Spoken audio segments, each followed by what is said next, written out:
My mic's on. Can you hear me? Hello?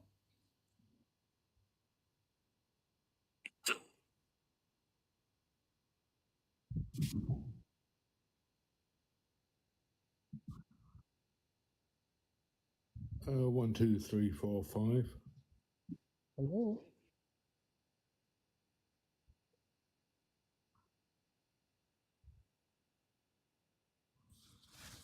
A 1, 2, 3, 4, 5.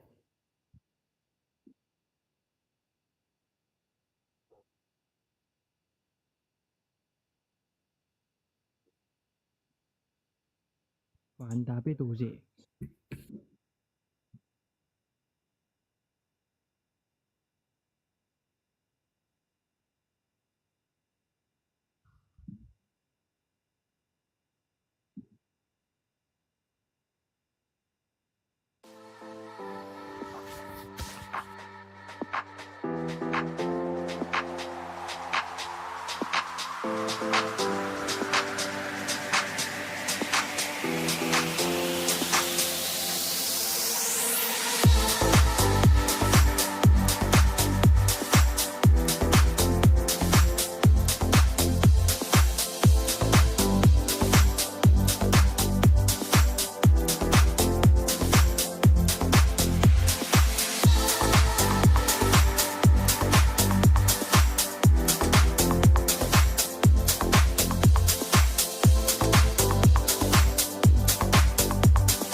Good evening, Scotland.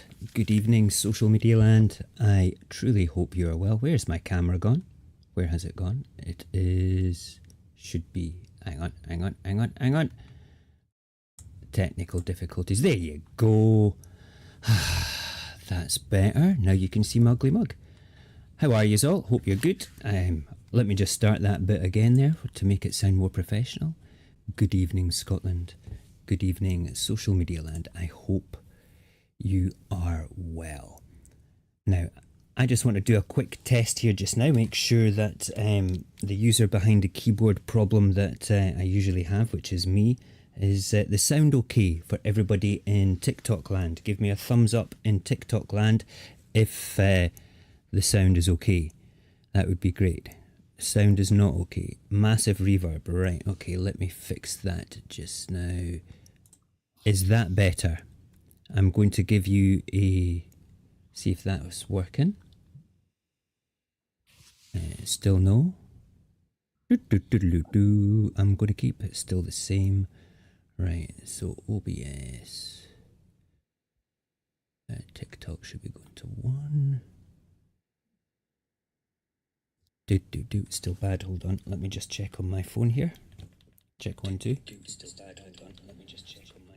I know what the problem is. Hold on. There we go. That should be it technically fixed, I hope. Let's just see. Better? Give me a thumbs up. Good. Right, anybody watching in Facebook land? If there's anybody there on Facebook land, let me just check on my Facebook on my phone. Because we need to be able to do that too. Good lordy. Let me just check the sound. Come on, up you come. Because there's no point in starting if nobody can hear me, eh? Hello, Mr. Towson, how are you? I can hear you, Jimmy. Let's check the sound. Facebook land's good, and yes, Barry, Mr. Mod on YouTube just now, is the sound okay at your end, brother? Just want to make sure I'm watching you down there. Great.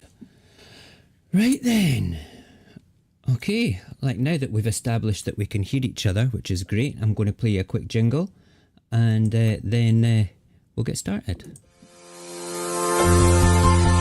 We start our lives with an important reminder that we are fighting one of the world's greatest propaganda machines, the British state and their right-wing oligarch-run media.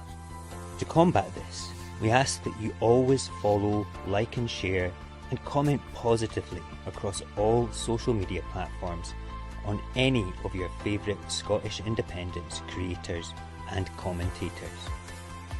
By doing this, you help to spread the word of our cause and manipulate social media algorithms to benefit our struggle. So please, for now, like and share this live stream, and if you haven't already, follow this account. Thank you. Amazing. Right, so listen, we are broadcasting across 3 platforms, and if you are doing a wee chit-chat in the chat, okay, I apologise if I don't get to you straight away, but if there's anything that I miss that's important in any of the areas at all, message Barry in the YouTube and he will actually WhatsApp me live so I don't miss any really important comments, if that's okay, Barry. And you guys on the panel as well, please make sure that I don't miss anything in TikTok and Facebook. I feel like I'm neglecting you already. I don't even know if anybody's watching on Facebook. One person's watching on Facebook and I think it's actually me, which is great. But you know something? We will fix that at some point. Let me introduce who we've got on the panel tonight. We've got Aaron and we've got Dave. Say hello, gentlemen. I don't know if I can hear. Now then, this is where I need to discover if you guys... Do you guys sound okay on TikTok? Yeah? Yeah. You all sound good? Right then, so it'll be me at this end. As you sound great? Good. I sound fandabidozy as always, mate. You always sound crystal clear. And Dave, are you okay? Yep. Great, nice one. Right, so what we'll do is we'll just crack on. We've got 3 lovely topics to talk about today. Let me just quickly bring them up. Hold on, I need to find the images. There we go. Image 1. So first topic is we're going to be having a chit chat about why we start our lives with an important reminder that we are fighting one of the world's greatest propaganda machines, the British state and their right-wing I've just had a WhatsApp saying I sound super muffled and quiet. Let me turn my to combat up a little bit. We ask that you always follow, like and share and comment positively across all social media platforms on any of your favourite Scottish independence creators and commentators. Where was I? By doing this, you help to spread the word of our cause and manipulate social media algorithms to benefit our struggle. So please, for now, like and share this live stream, and if you haven't already, follow this account. Thank you. I'm trying to find where I've put the friggin' images, jingles, like and share. Right, hold on. And that one, there we go. If I switch that off, that's better. Right. First topic tonight is we're going to be talking about that lovely stuff that's happening with the electric cable going down the east coast. Then we will be having a good chat about our poor pensioners and the pensioners basically not getting the winter allowance. And then another chat about whether or not we are addicted to politics within the independence movement as a whole. Which is good. So tonight being like a bit of a trial night for a proper live and everything, you'll have to forgive us for little errors as we tweak things as we go along, because it is a bit of a space station control centre I've got here, and hopefully we'll be able to do the things that we want to do. We'll grab the panel as we go along as well. And get their views on each topic as we go along. And also, if you've got any questions about the stuff that we're talking about, please just ask away. So the first segment here just now is basically Scotland being pillaged with regards to our natural resources once again. So the UK energy regulator Ofgem has greenlit a major project to build an electricity superhighway connected to Scotland and England. The project is officially named the Eastern Green Link, and involves a significant £3.4 billion investment. The superhighway will consist of a high voltage subsea and underground cable spanning about 500 kilometres from Peterhead down to the north of Yorkshire, a place called Drax in the north of Yorkshire. The cable is designed to transport 2 gigawatts of electricity primarily generated from Scotland's offshore and wind farms to consumers in England.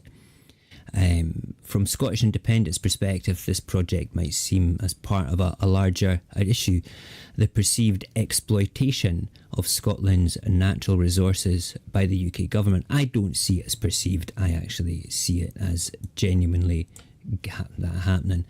The sentiment echoes historical grievances related to Scotland's oil and gas resources in the North Sea, which have been a long-standing point of contention in debate over Scotland's autonomy. Supporters of India often argue that Scotland's natural resources, including oil and gas and now renewable, are disproportionately there to benefit the UK and the UK government and its English consumers, with Scotland itself seeing limited returns. While electricity superhighway is vital to the UK's overall energy strategy and its net zero ambitions, it could be viewed as another instance where Scotland's renewable energy is now being exploited in the same way as what's it called? That lovely oil and gas that we had. What do you think, gents? Let me bring you up just now. Panel cam. There we go. Boom. Well, We've lost Dave. Surprise you that this is happening, does it? I mean, all we have to do now is take the water phase, Mm-hmm. and that'll be it. Well, that'll be next, won't it? The water. We don't want that to be happening, though. Dave, what do you think about this big superhighway of the electricity cable that's coming down? It doesn't surprise me that they've done that. Because it's a fact that we produce more energy than we need. But it's absolutely disgusting because we're just going to be buying it back. Of course we will. At a higher price. Definitely at a higher price as well. That's the thing. But did you know, I don't know whether you're aware of this, right? Let me just find the image here and bring it up. Okay. Boom. Here we go. This isn't the only thing that they've got planned. All right. Let me just quickly read this little bit of research that I did. Right, so the project will be the first of 4 subsea electrical links planned along the east coast, with eventual capacity capable of powering 7.5 million homes. Approval has been given in just 5 months for the first cable, but they're trying to have more cables.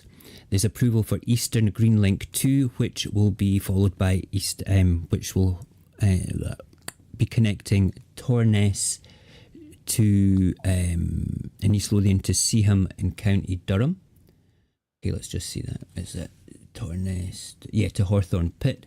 We'll have the one that's going to come from Kinghorn all the way down to Norfolk, and then obviously we've got the one from Peterhead to Drax, and they're going to do another one to Lincolnshire. However, did you know that there is also a link that's already there from Hunterston to the north of Wales. That already exists. They've been taking our electricity and filtering it through Wales and then out to England through Wales already, which is friggin' crazy.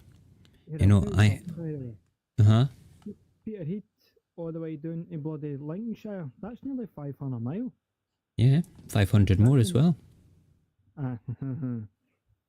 Well, is that including the one that goes to Drax and all? Well, the one that's there's going to be two from Peterhead. There's one going to be landing in Lincolnshire and one going to be landing in Drax. Then you've got Torness to Hawthorne Pit, but Torness apparently is getting cracks in its wee thing. So I don't know. We'll have to wait and see what happens with that one.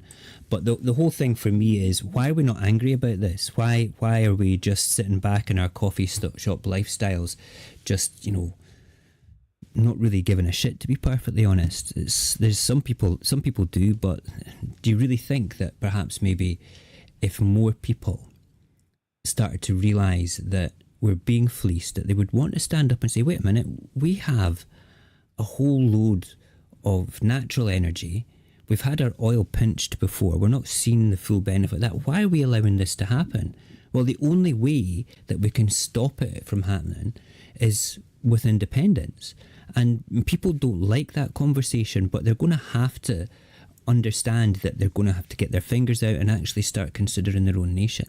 Maybe get a bit angry about it, to be perfectly honest. Are you angry, Aaron? Mate, I'm bailing. You're always angry. I'm always raging, mate. You know, it's just a Friday for me, you know. Yeah. It's the only reason nothing's getting done about it, mate, is because not everybody in Scotland's got boats, and we've not got wire cutters that go about 500 million metres deep or something like that, you know. That's true. That's true. That's crazy. Hold on a second. There's a knock at my studio door. Well, my living room door. Hello. I'm live, so please just go away and do your thing and leave me alone. No, I have a question. No, you can't have a question. You can talk later. This is not a family show tonight. It's serious stuff. It's I'm going to say again. Off you go. Bye bye. See you later. Cheerio. If you've got a question, you can stick it in the chat, Ruin. Okay, have you? Okay. Ruin. Where's my son's done a thing in the chat? Oh, there. So, are we paying for the electricity? Oh, see, Red Rooster's actually my son in YouTube there. Okay, Barry, can you ban him, please? No, I'm only joking. Yes, and kind of, we are kind of paying for the electricity in a way, because we're getting fleeced from it all. I'll sit down and explain it to you in more detail later in language that will make it dead easy for you to tell your friends. Just influencing the next generation of Scottish independence voters there.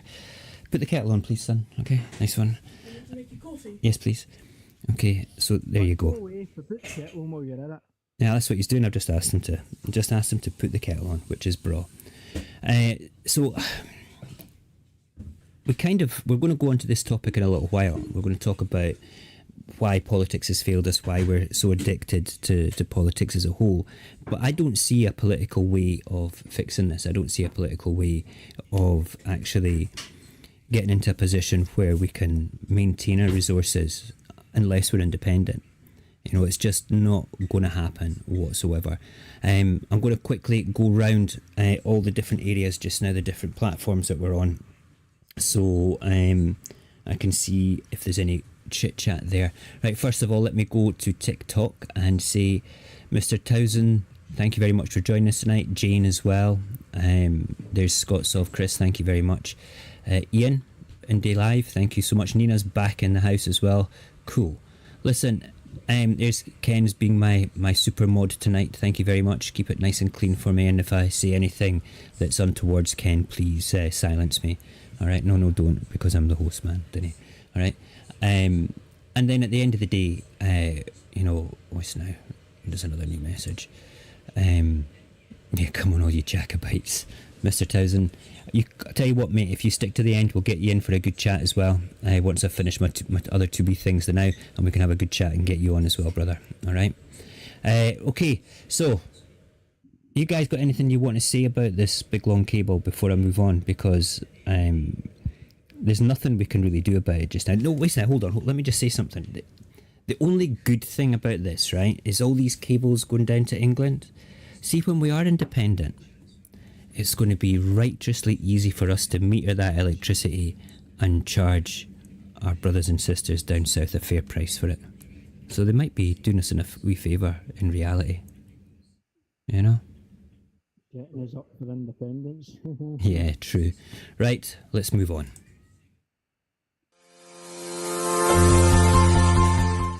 My name is Kinnuch, and I want to build a better Scotland by creating a fairer, more equal society where the country's success and prosperity is measured by the people's Can you hear the happiness sound on and this? I well-being. can't hear the sound on this What would you do Hang on. to build a better Scotland?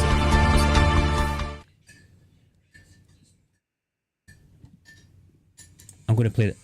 Oh no, the jingle is playing the music, which is fine. It's just I can't hear it. I can hear it on my son's phone in the kitchen.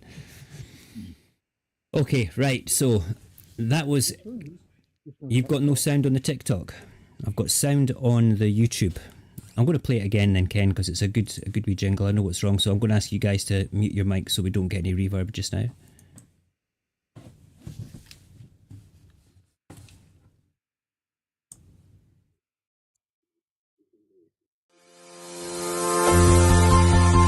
My name is Jackie, and I want to build a better Scotland by creating a national care service so that every person who may require help does so with the dignity they deserve.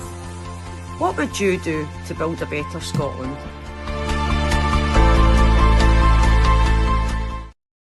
Right, so that there, for me personally, is crap. I can hear myself again. I've got to click 2 things for you guys in TikTok to be able to hear stuff. Do you know that? That's crazy. But there must be an easier way to do this. That's okay. I've got the YouTube on in the telly, so I'm watching on the telly. Wayne says we could sell the copper at the Weybridge. Sell the copper at the Weybridge. Why?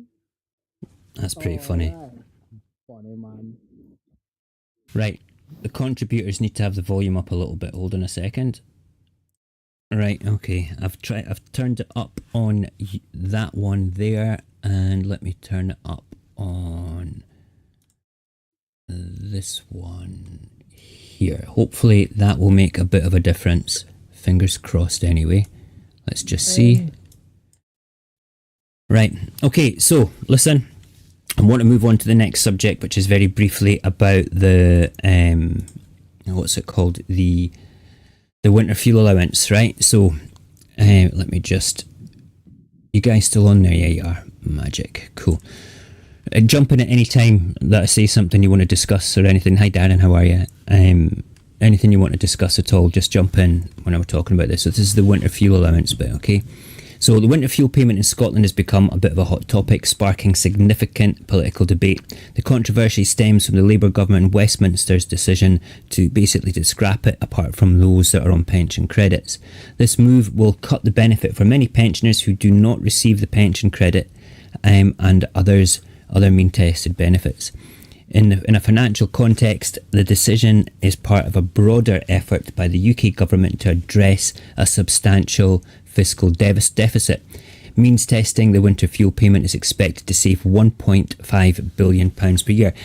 Did you know though, but they're going to be, I think, what's it? They're going to be building a bridge or another motorway or something for £9 billion down south, but they found the money for that, but they can't heat our pensioners. What does that say? Red Tories. Aye, red Tories without a doubt. Impact on Scotland is the Scottish Government is set to take over, I don't know if you know this, right, was set to take over the responsibility of this benefit in September, right, and it was going to be called something different, and due to Westminster cuts now, Scotland has no choice but to replicate the means testing approach, despite the significant need for universal support, because our pensioners face harsher winters and, you know, basically probably colder summers as well, actually. But and this has sparked criticism, particularly the cuts that the SNP have to make, the Scottish Government, is now coming under fire by Anas Sarwar and also the Tories up here, saying, how dare the Scottish Government cut the pensioners' benefits. But that is just a whole bunch of tosh, isn't it? When we understand straight up that all roads lead back to Westminster as it's been said by a Labour MP as well, that, what the hell? What are we supposed to do about it, boys? No comment. No comment. Dave? Are you there, Dave? Are you okay? You're muted if you're speaking. Sorry, I can't think of anything polite to say, so... Oh, don't be polite. It's 11:30. We're past the watershed. You can say whatever you wish, sir. Oh, You know? fucking quality. I'm only kidding. No, it's, I don't get it, right? Sorry, Dave. I just don't get it. That they're sitting saying change, but then it's merely the same boys by the Tories, by Labour being Tories, you know? I don't get it. Mm-hmm. What do you think, Dave? Well, the whole thing completely sucks. Being polite. Mm-hmm. Hello. Hi, Nina. How are you? Okay. What can I say? I'm a bit frustrated with the electricity thing and very frustrated with the pensioners thing, and I'm even more frustrated that Westminster and the Westminster cohorts in Holyrood want to blame the Scottish Government for the cuts up here. You know, I mean, we don't have an unlimited bottomless pit of money. We go with what the Treasury deem we're allowed to have with regards to the Barnett formula and the Barnett consequentials, and I find that incredibly frustrating, you know? The thing that gets me about this is they brought this out down in England, but it automatically affects the whole of the UK. Yeah. Not just it automatically affects us up here as well. So it's basically It's quite funny that this says that all roads lead back to Westminster. Aye, is that the ones with the potholes or without the potholes? That's You know what I crazy. mean? It's like driving along a bombed airfield, man. You don't need to tell me about potholes. My job is on the road. Oh no. Good evening, Mr. Towson. How are you? Not bad yourself. Very good. Pleasure to meet you properly. We've never properly chit-chatted. You can call me Mo. My friends call me Mo. Source is just the name of the account. So, Don't we call him Bob You can Ag? call me Robert if you like. Robert, no problem, Robert. That's a man from down in Dumfries called Robert. You have a great name for whereabouts is it? It's at Galloway. Gallery. Brilliant. I love your stuff on TikTok. It's very interesting to watch you talk about your weapon wall. And today I noticed your bookshelf as well with lots of James Gemmell stuff, which I've also read a lot of his stuff too, which was good. It's madness on my page, but I generally like history and stuff like that, but all sorts in there. Good. What's your take on the electricity and the pensioners then? I think my view would be most of the same as anyone around here, but short of protest is not a lot you can do for the peace part of it type thing, if you want to stay peaceful in the whole aspect of it. But yeah, it kind of just, any action taken reminds me of that time that in Wales they flooded the village to send water to Liverpool. Yeah, that's right. The reaction to that was they're now hidden by the IRA. So That's crazy. No, that whole flooding of the village thing it just shows you how far they're willing to go to prop up their own lands. same thing's been done in the Highlands, I think, with some of the water processors there, I think, but I'm not sure. Oh, They I were don't think it's not the aspect. same up here as it used to be at all, unfortunately. Now that they've put fluoride and peroxide in our water now, I just don't enjoy my tap water anymore. Have they actually done that up there? Yes, do you remember Erin Brockovich? Yes. She had a go at them. She actually had a go at them, saying you shouldn't be putting all that in your water, considering how good your water is. Right. Has that reached away down here as well? Because I was under the impression that it hadn't happened around the sort of central belt area at all. Because I remember when they first wanted to do this, it was pre-2012. I was just coming back into sort of like start campaigning for Scottish independence a little bit more, and I came across a document online where they were talking about doing this in Scotland. They were actually going to pass a bill and an act down in Westminster to allow the water company up here to do that if they wanted to, because it's like publicly owned up here. They shouldn't really be doing that. So I'm being interested to research to see if they actually did do it, but my water's never tasted the same for years. That's mad. Well, in my area, because I'm quite, even though I'm coastal, I'm still kind of deep in the countryside, and it's still, we still get our water fresh from the rivers and springs and stuff. But I would say, like, that's kind of an abstract answer, but I would say, like, doing that to the water also, it kind of takes away from any tourism value, because a lot of people know that the Scottish water is, best water and all that sort of stuff, and it's lovely, and a lot of people. I lived in Colchester, and by far it's still 100% better than what I had to drink down there. Wow. I think they have a lot of chalk in their water down there. Oh, I think it was horrendous. You couldn't drink their water at all. Couldn't even use it for tea either. You had to filter everything down there. Our council juice is better than their water. That's mental. No, not nice. No, here, what you were saying earlier, I hadn't heard about all this. This is, I think, the problem is people are just maybe not hearing enough information about these things. There's a lot of big news stories and I think that people dragging people's attention. And I think even though these things are important, it just distracts away from other things. So while we're all concentrating on that, they can do these things. Yep, absolutely. Distraction is their best game, isn't it? Yeah. So while there's riots going down in England, they're adding in like big wires and taking our resources away up here now. It's just the timing. It was almost like a distraction, really, wasn't it? Sort of like, let's have ultra-violence down south of the border to distract the Scots, thinking they'll get on their high horse and be like, look at us, we're not rioting about that sort of thing. Meanwhile, they sort of like pull a blinder and pass that lovely little... What's the benefits to Scotland for it? Nothing. Apart from in the future, we'll be able to meter it quite easily and send be able to bill them for it.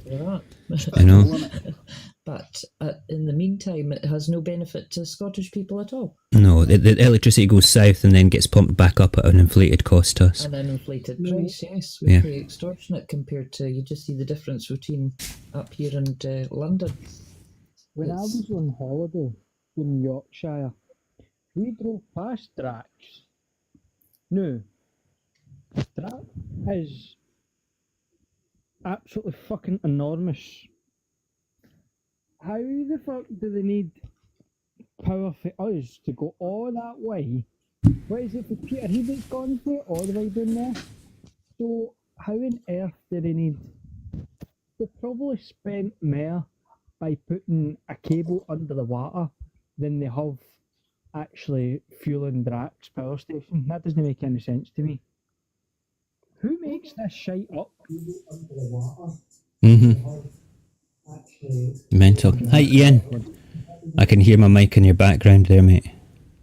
I mean, there we go. England no adding the tidal energy type things like we were. I think we plan to add a lot more tidal energy bases to us because we're an island. So apparently we've got more than 25% of at least Europe, if not the world's sort of like tidal power because of the shape of our sort of coastline and everything, which is brilliant.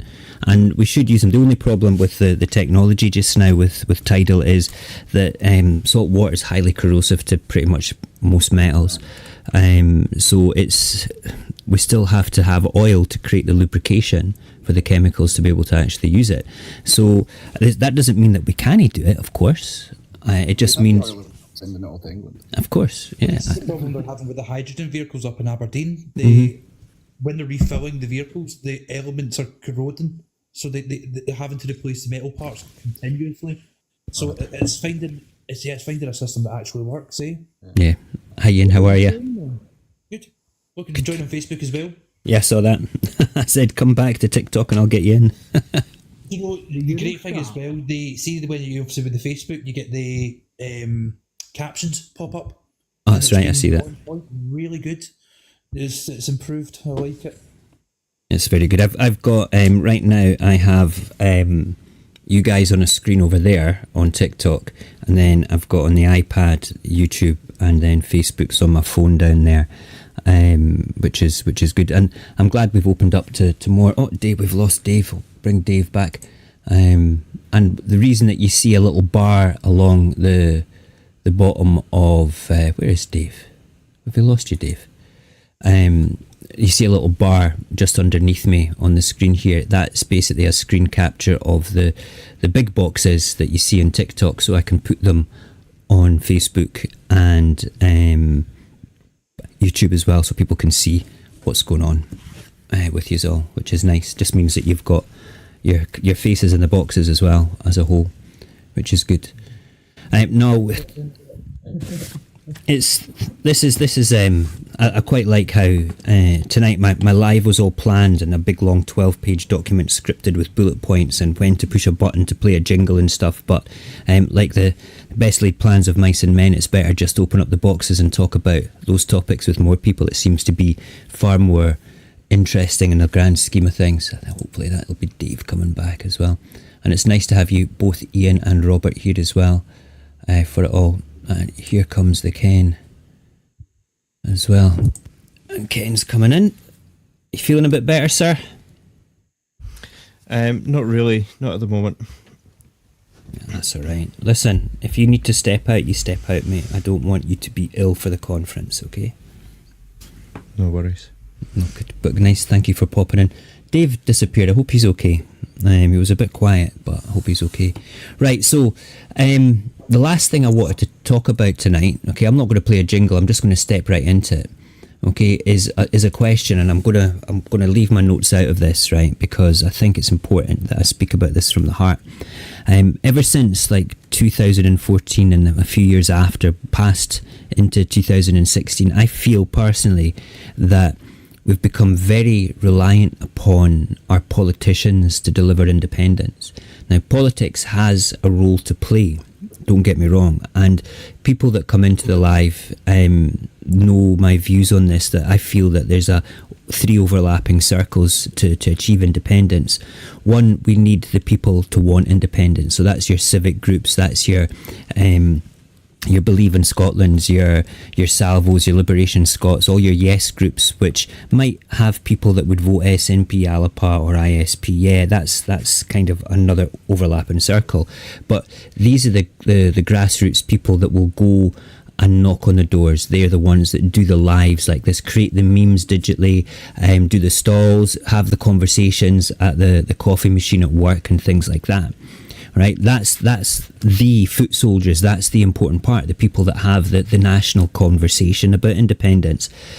But we also do need the second overlapping circle of the politicians. Okay, now that's twofold. We need a pro-independence government in Holyrood, sort of delivering for Scotland, fighting for Scotland, delivering better policies for Scotland, as opposed to, say, a Tory or a red Tory Labour government. And that's what a lot of people are terrified for 2026, because if a Labour government gets into Holyrood in 2026, you can pretty much guarantee that they're just going to follow suit with everything that... We have...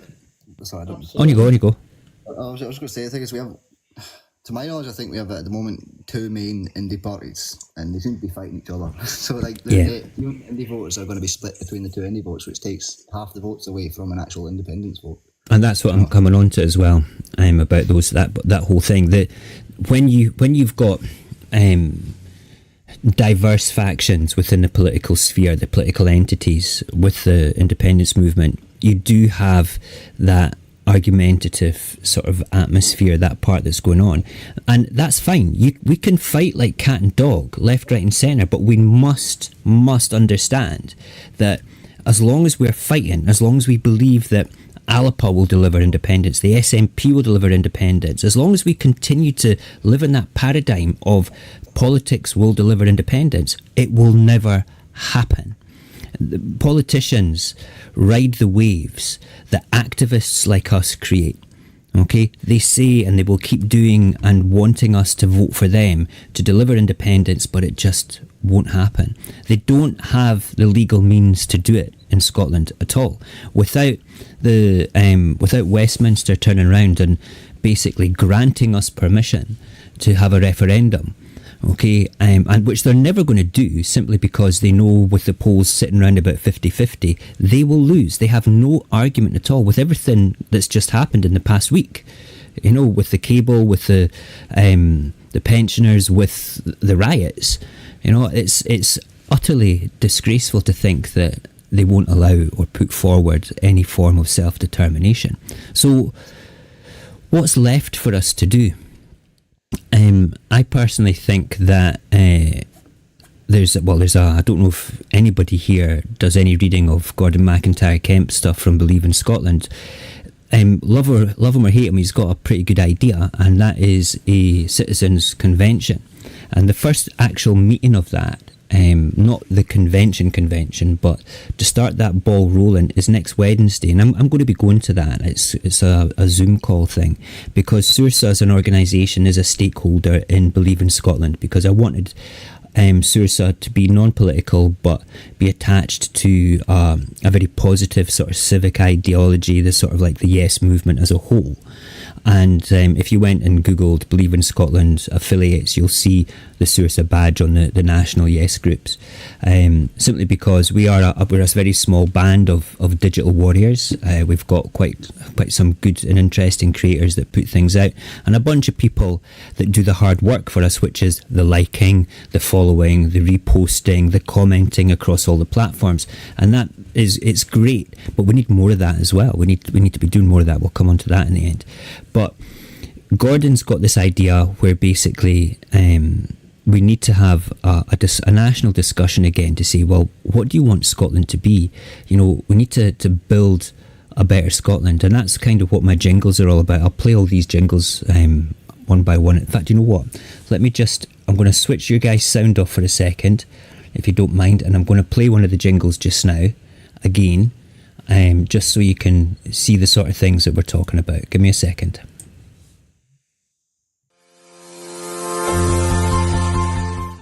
My name is Kinneach, and I want to build a better Scotland by creating a fairer, more equal society, where the country's success and prosperity is measured by the people's happiness and well-being. What would you do to build a better Scotland? Right, so for some of you that are in the box, you probably wouldn't have heard that because it won't play it in the box, but those that are actually in the audience, they'll be able to hear it, and also on Facebook and Saorsa. So basically what it's saying is, it's like, my one says, my name is Mo, and I want to build a better Scotland by making a transport infrastructure that is both air, land and sea across all these islands to benefit everybody, because I think that, you know, in an independent Scotland we'd be able to do that. And the whole idea is to go beyond the idea of independence will deliver that. Okay, it's to ask everybody in Scotland to what do you want to see to build a better Scotland? Where do you want to go with a better Scotland? Okay, and if we asked anybody here, and if we asked any unionists, I guarantee you it would probably all be the same sort of things. You know, so back in 2014, Gordon was saying that Better Together surveyed about 40,000 Scottish people prior to the campaign kicking off and asked them, what is your major concerns about going independent? And they said currency, Europe, hard border and my pension. All right, and funnily enough, what did they campaign on? All of those four things. So what we're wanting to do is the same sort of idea, and that is to go and survey about 40 to 60,000 Scottish people and ask them, what do you want to build a better Scotland? Take politics out the question. You've got an unlimited budget. You just want to go and do something to make Scotland better. Okay? The Declaration of Aberlours. Yeah, the modern version of that. There's a guy that's doing that, by the way, as well. There's a different one. Yeah, I'll send you a wee link. He's a very I've signed it. It's a very interesting chap. He goes to most of the indie events. So if we were to sort of like decide that what could we do, you know, have the NHS enshrined in a constitution, protect it, have no food banks, houses, all those sort of good things that basically make people's lives better. You take all that information over the next year once it's collated, and we go to Holyrood and we say, hey Holyrood, can you deliver this? And they say, well, we can try to do that, and we can try to do that, but see all those things, we need more money, or that's reserved, it's not a devolved matter, we don't have any say on getting rid of nuclear weapons in Scotland, for instance. Okay, so then we go to Westminster and say, hey Westminster, this is Scotland speaking, this is what we want Scotland to look like 10, 20 years from now. All right, can you deliver this? We can deliver on some of them, but we can't deliver on all of them. No, we need to deliver on all of them. Scotland has spoken. This is what we want to do. So they're not going to be able to do it. Holyrood can't. It's not a case of Holyrood won't. It's a case of Holyrood can't do it because of their limitations.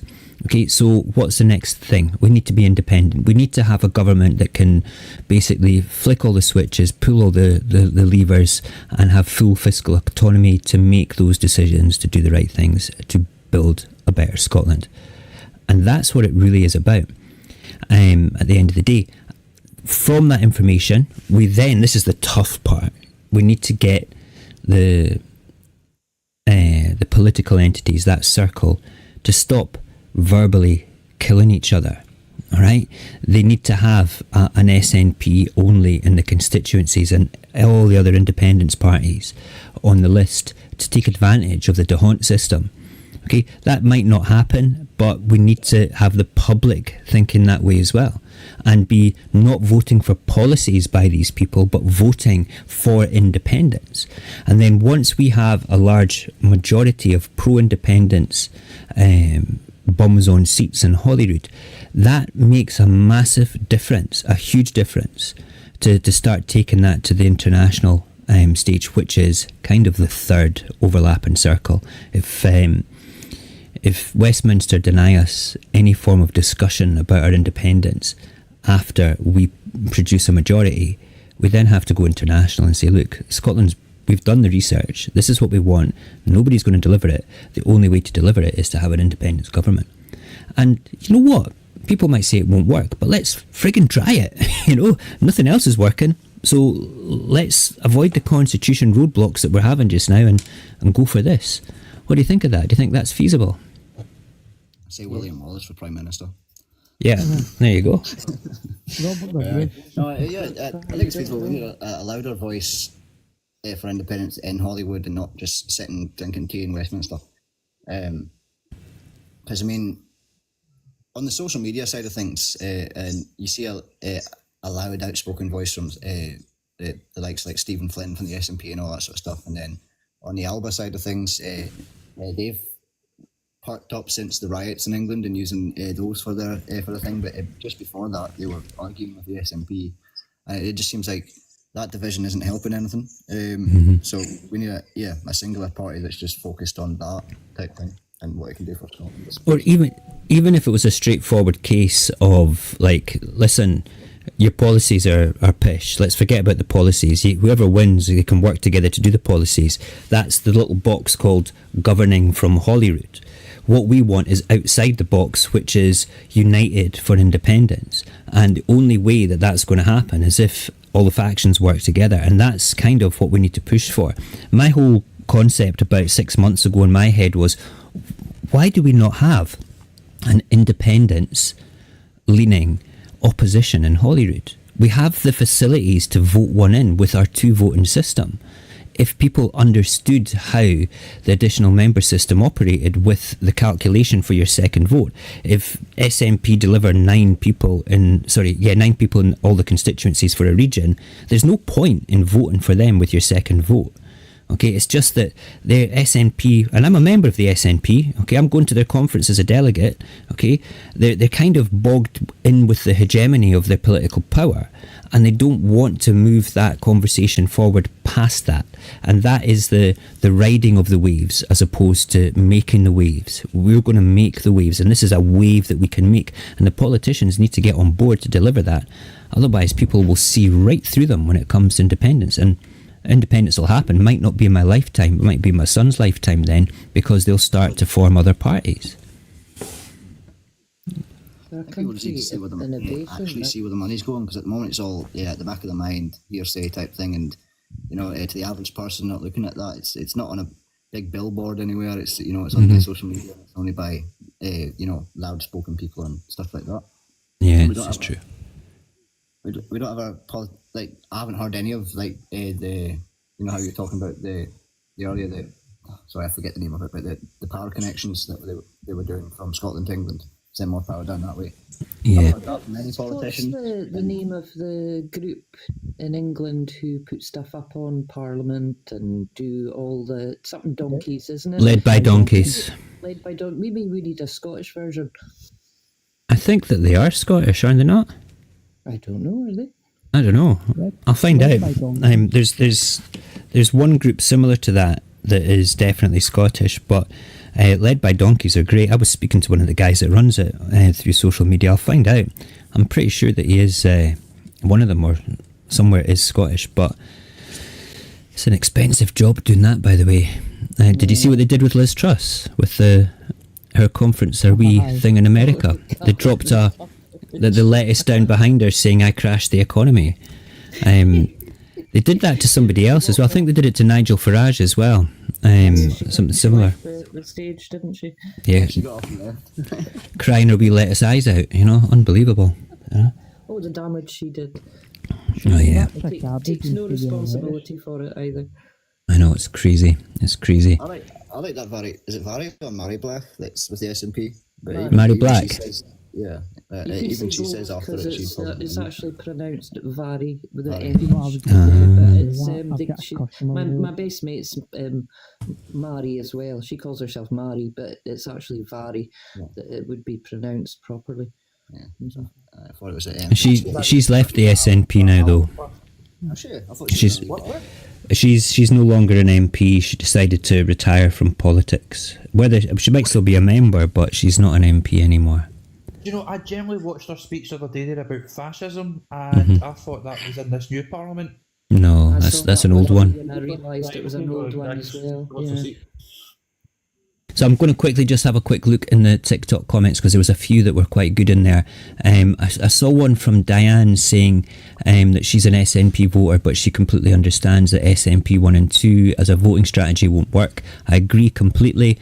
I would like to do a live stream about that, but it's a dead boring subject to talk about how the calculation's done. I'll have to find a way with cartoon figures and shit. Yeah. Something short and easy for people to understand. You actually work for an SNP member. Members commenting that saying, "I know that this is the way to do it," but this is what we don't need 2 pro-indie parties. We need 3. We need 4. If you've got ISP options, if you've got the Greens, if you've got ALPA, if you've got potentially from this conventions that are coming about, we could have a new third political party completely separate to all of them. See the whole thing. On you go. Oh, sorry. I was just going to say the thing with having 4 or 5, in my personal view, the thing with having 4 or 5 different indie parties is that, well, indie at the moment I think is what split down the middle for voting, or it's just slightly only leaning to one side. The thing is, if all those people are voting separate parties, then it kind of dilutes the vote in that regard. Not with the one system though. That's the key. If anything, it exaggerates it. It's designed to represent marginalised parties. So you could get people elected if not a single one of those parties ran, say, a list candidate, and the SNP just stood on the list in the constituency votes, and all these other pro-indie parties stood in regionals. Then at that point, you can't vote for the SNP, so you've got to either vote for ALBA, ISP, new pro-indie party, Conservative, Liberal Democrats, Tories, Reform, or and so at that point, between all those, you would then get that 50% population vote that we have in favour of indie. That would get made up. The problem is we need the SNP to simply say in the next Scottish election, vote SNP. See if they come up with the SNP 1 and 2 message, the independence movement will never vote for the SNP again. I agree. I totally agree. I think, especially when people start to understand the DeHunt system a little bit better. I mean, the calculation, very briefly, okay, so people grasp it just now and think, well, what is this about? So, your second vote is based on how many seats your party has already won in the constituency vote. Each region has 9 constituency seats. So we'll take, for instance, Glasgow during the last Holyrood election. Glasgow delivered every single constituency as the SNP. So then they had, just making the calculation easy, all right? They had, let's say on the list, the SNP had 100 votes, just for my mental arithmetic, okay? You would then take those 9 seats and add 1 to it, so the total is 10, and divide that into the number of votes your party had. So you would be 100 divided by 10, so SNP would start with 10 votes. Labour, Tories, everything like that would have 40, 50, 60 votes, whatever. So they get the first seat, and then they get calculated in the same manner. So now they've got 1 seat plus 1, so that would divide their 60 votes by 2. So now they've got 30 votes. And it keeps going until all 7 seats are done. All right. So as a result of that, 1.2 million list seats in Scotland, spread out throughout all the regions at the last Holyrood election, delivered 2 list MSPs for the SNP. Just 2. If every one of those votes across the regions went to a second party like the Greens or Alpa, ISP, or even independent people that are pro-indie. Okay, let's say I put myself up for election in the Lothians and people voted for me. As long as I got over 4% of the vote on the list, I would be considered and my votes would be counted towards a seat.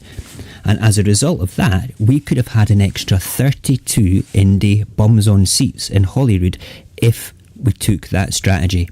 And that would have ended up with us having 32, 70, just about 90 odds, maybe above 90. Just above 90 pro-indie seats, which would have easily, are you telling me that they wouldn't have worked together for the benefit of Scotland, regardless how Alapa feels about SNP and vice versa? They're not going to sit there and be total dicks about each other, you know? They're going to agree on most things to benefit Scotland, and that's what we want, that's what we need at the end of the day, you know? We True. hope so. I think, see, to be fair, those divides are brought from the top up, down. It takes, as you're saying there, the people creating a solid movement from the bottom up, taking charge of it. And I think that's been the problem with the SNP. They were a people-led party until they got power, and it's slowly become inward. And it's the same with Alba. They have the same ego at the top of the pyramid. So it's until that kind of demographic changes, or as I said, a far better option for a kind of left party comes out. But we need, we've only got, what now, 19, 20 months to the next Scottish election. So we are in a countdown period of this needs to be front and centre driven, and we need to win it. If we don't win it in this time, and as I said, Labour do take over, we're game over. Let me say hello to Diane. This is the first time I've had you on lives and things. I've been reading your comments in the side chat and stuff. So my name's Mo. Call me Mo. Saorsa is just the name of my little campaigning team. So it's a pleasure to have you here. How are you? Here, I'm fine, thanks. How are you? I'm very well indeed. I know 3 people up here. All right, Nina, how you doing, babe? I'm good, thanks. How's yourself? Not bad, not bad. Good. So, my wee bro's up. Sorry, I'm in late, Mo. That's all right. You're welcome to come in anytime, Tam. It's nice to see you. Thanks for inviting me up. No probs. Yeah, the hunt system's an absolute joke. I mean, it was designed specifically to prevent any one party having an absolute majority in Holyrood. Now, the SNP did smash that in, was it 2012? 2012, yeah. They did smash that, but at the last election, you're quite right. All those, 500,000 votes on the list gave us 2 list MSPs. It actually got us Tory list MSPs. It let the Tories in. And Dave Thompson, I don't know if you know Dave Thompson, Mo, he was back in 97. He was voted in as a Highlands and Islands list MSP, and it was him asking for a recount that actually he got the one seat that got the SNP into government in the first government. And he actually did a calculation prior to that. He's now a founding member of ALBA. And he did a calculation that if the SNP were actually willing to work with the ALBA party and do an SNP 1, ALBA 2, it would have brought in an independence, basically a supermajority. Like of course it would. Yeah, that's what I was saying earlier on. It would have. I'm a bit of a geek when it comes to that. I've got several spreadsheets which I used, which has got the DeHont calculation in, and I played around with every conceivable second vote sort of way of doing things. So even if, like, say, half of let's say nobody voted SNP2 across the whole of every single sort of region, right, and half of the votes went to the Greens and half of the votes went to ALPA, you would still deliver a supermajority pro-independence. It doesn't make any difference how that would operate. You would still have that. For that, I would like to see the SNP not put out any list seats at all. I think that they're too bogged down in the hegemony of their own power and stuff. And I'm a member of the SNP. Like I say, I'm going to their conference. I'm not a zealot. I'm not brainwashed by their stuff. I hold them to account. And I think that because they're the largest party, we need to hold them to account, and we need to use that as an engine to drive independence. We need to change them from within as a whole. The back in 2012, when we did get that majority, that was like a perfect storm situation where you had the right amount of constituency seats versus the right amount of list votes. And to obtain that again is going to be incredibly difficult. So we need to utilise the voting system that we've got and the mechanics of how it works, because once you get into understanding the boring mechanics, it's a really simple thing. It's the biggest party fields only constituency seats, and then people like, say, myself and various other people, or ALPA, ISP, the Greens, they only field list candidates. That way you game the system completely and you end up with a pro-independence, let's call them a pro-independence opposition in Holyrood. Why wouldn't we want a Scottish opposition in Holyrood? Let's just call them that, a Scottish opposition. That's what we should be fighting for, a pro-independence Scottish opposition in Holyrood, not a unionist opposition. And anybody in their right mind that thinks that a unionist opposition is doing anything good in Holyrood, they're just there as a bunch of parrots for Westminster, talking utter garbage and trying to bring us down all the time. You know, it's mental. I mean, they're basically just branch managers. Yep. For the Westminster parties. I mean, I have no problem with the Greens per se until Lorna Slater said that independence was not a red line to working with unionist parties. Yeah, no, yeah. That kind of went, yeah, no. But like to the ISP, the Socialists, ALPA, I think I might be at conference because I might actually be going. But you know, they needs to work with these parties and not fight against them. And he needs to sit down and develop a strategy with them. It's a problem though that we have, okay, because the whole idea of maintaining power as a political entity in Scotland, and I hate to say it, all the parties, maybe with the exception of ISP, because that's a nice little party, very friendly and stuff like that. Okay, but ALPA as a whole, unfortunately, they don't seem to get the votes. Okay, they would need the backing, and some of their policies are brilliant. Don't get me wrong. You know, see, when they launched for that last election, I was this close to saying, right, I'm going to go and join them, and I'm going to go and put myself forward for a candidate. But there were some of the candidates in Lothians that I didn't really like, I'll be honest with you, their background and stuff. But that's just me. Policies, fantastic. You know, a lot of their policies, brilliant. And their ideology about using every legal ballot box event as an expression of our self-determination is something that I totally agree with as well. I think that's important that we keep doing that.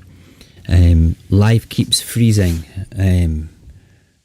Is it freezing just now? Is anybody on TikTok? Give me a thumbs up if the live is okay. And I can, and in Facebook land and YouTube land, is it okay? Is the live stream running okay? I won't get an answer for about a minute because of the way that it's actually. Yeah, of course you can, Tam. Go for it. Situation being, as we all know, yet again, we're going to come out to this next Holyrood election, and I've really got to stress it. The SNP are going to come out with this, both votes SNP. They seem to feel that if they can't pick up on the constituencies, then lo and behold, that regional vote will come in handy to them so that they can pick up in the regions. Now, we all know that all across the Central Belt, do you know what I mean, that the SNP have won comfortable majorities. But it's not going to stop them, do you know what I mean, when it comes to fielding regional candidates. That's what we noticed in that last election.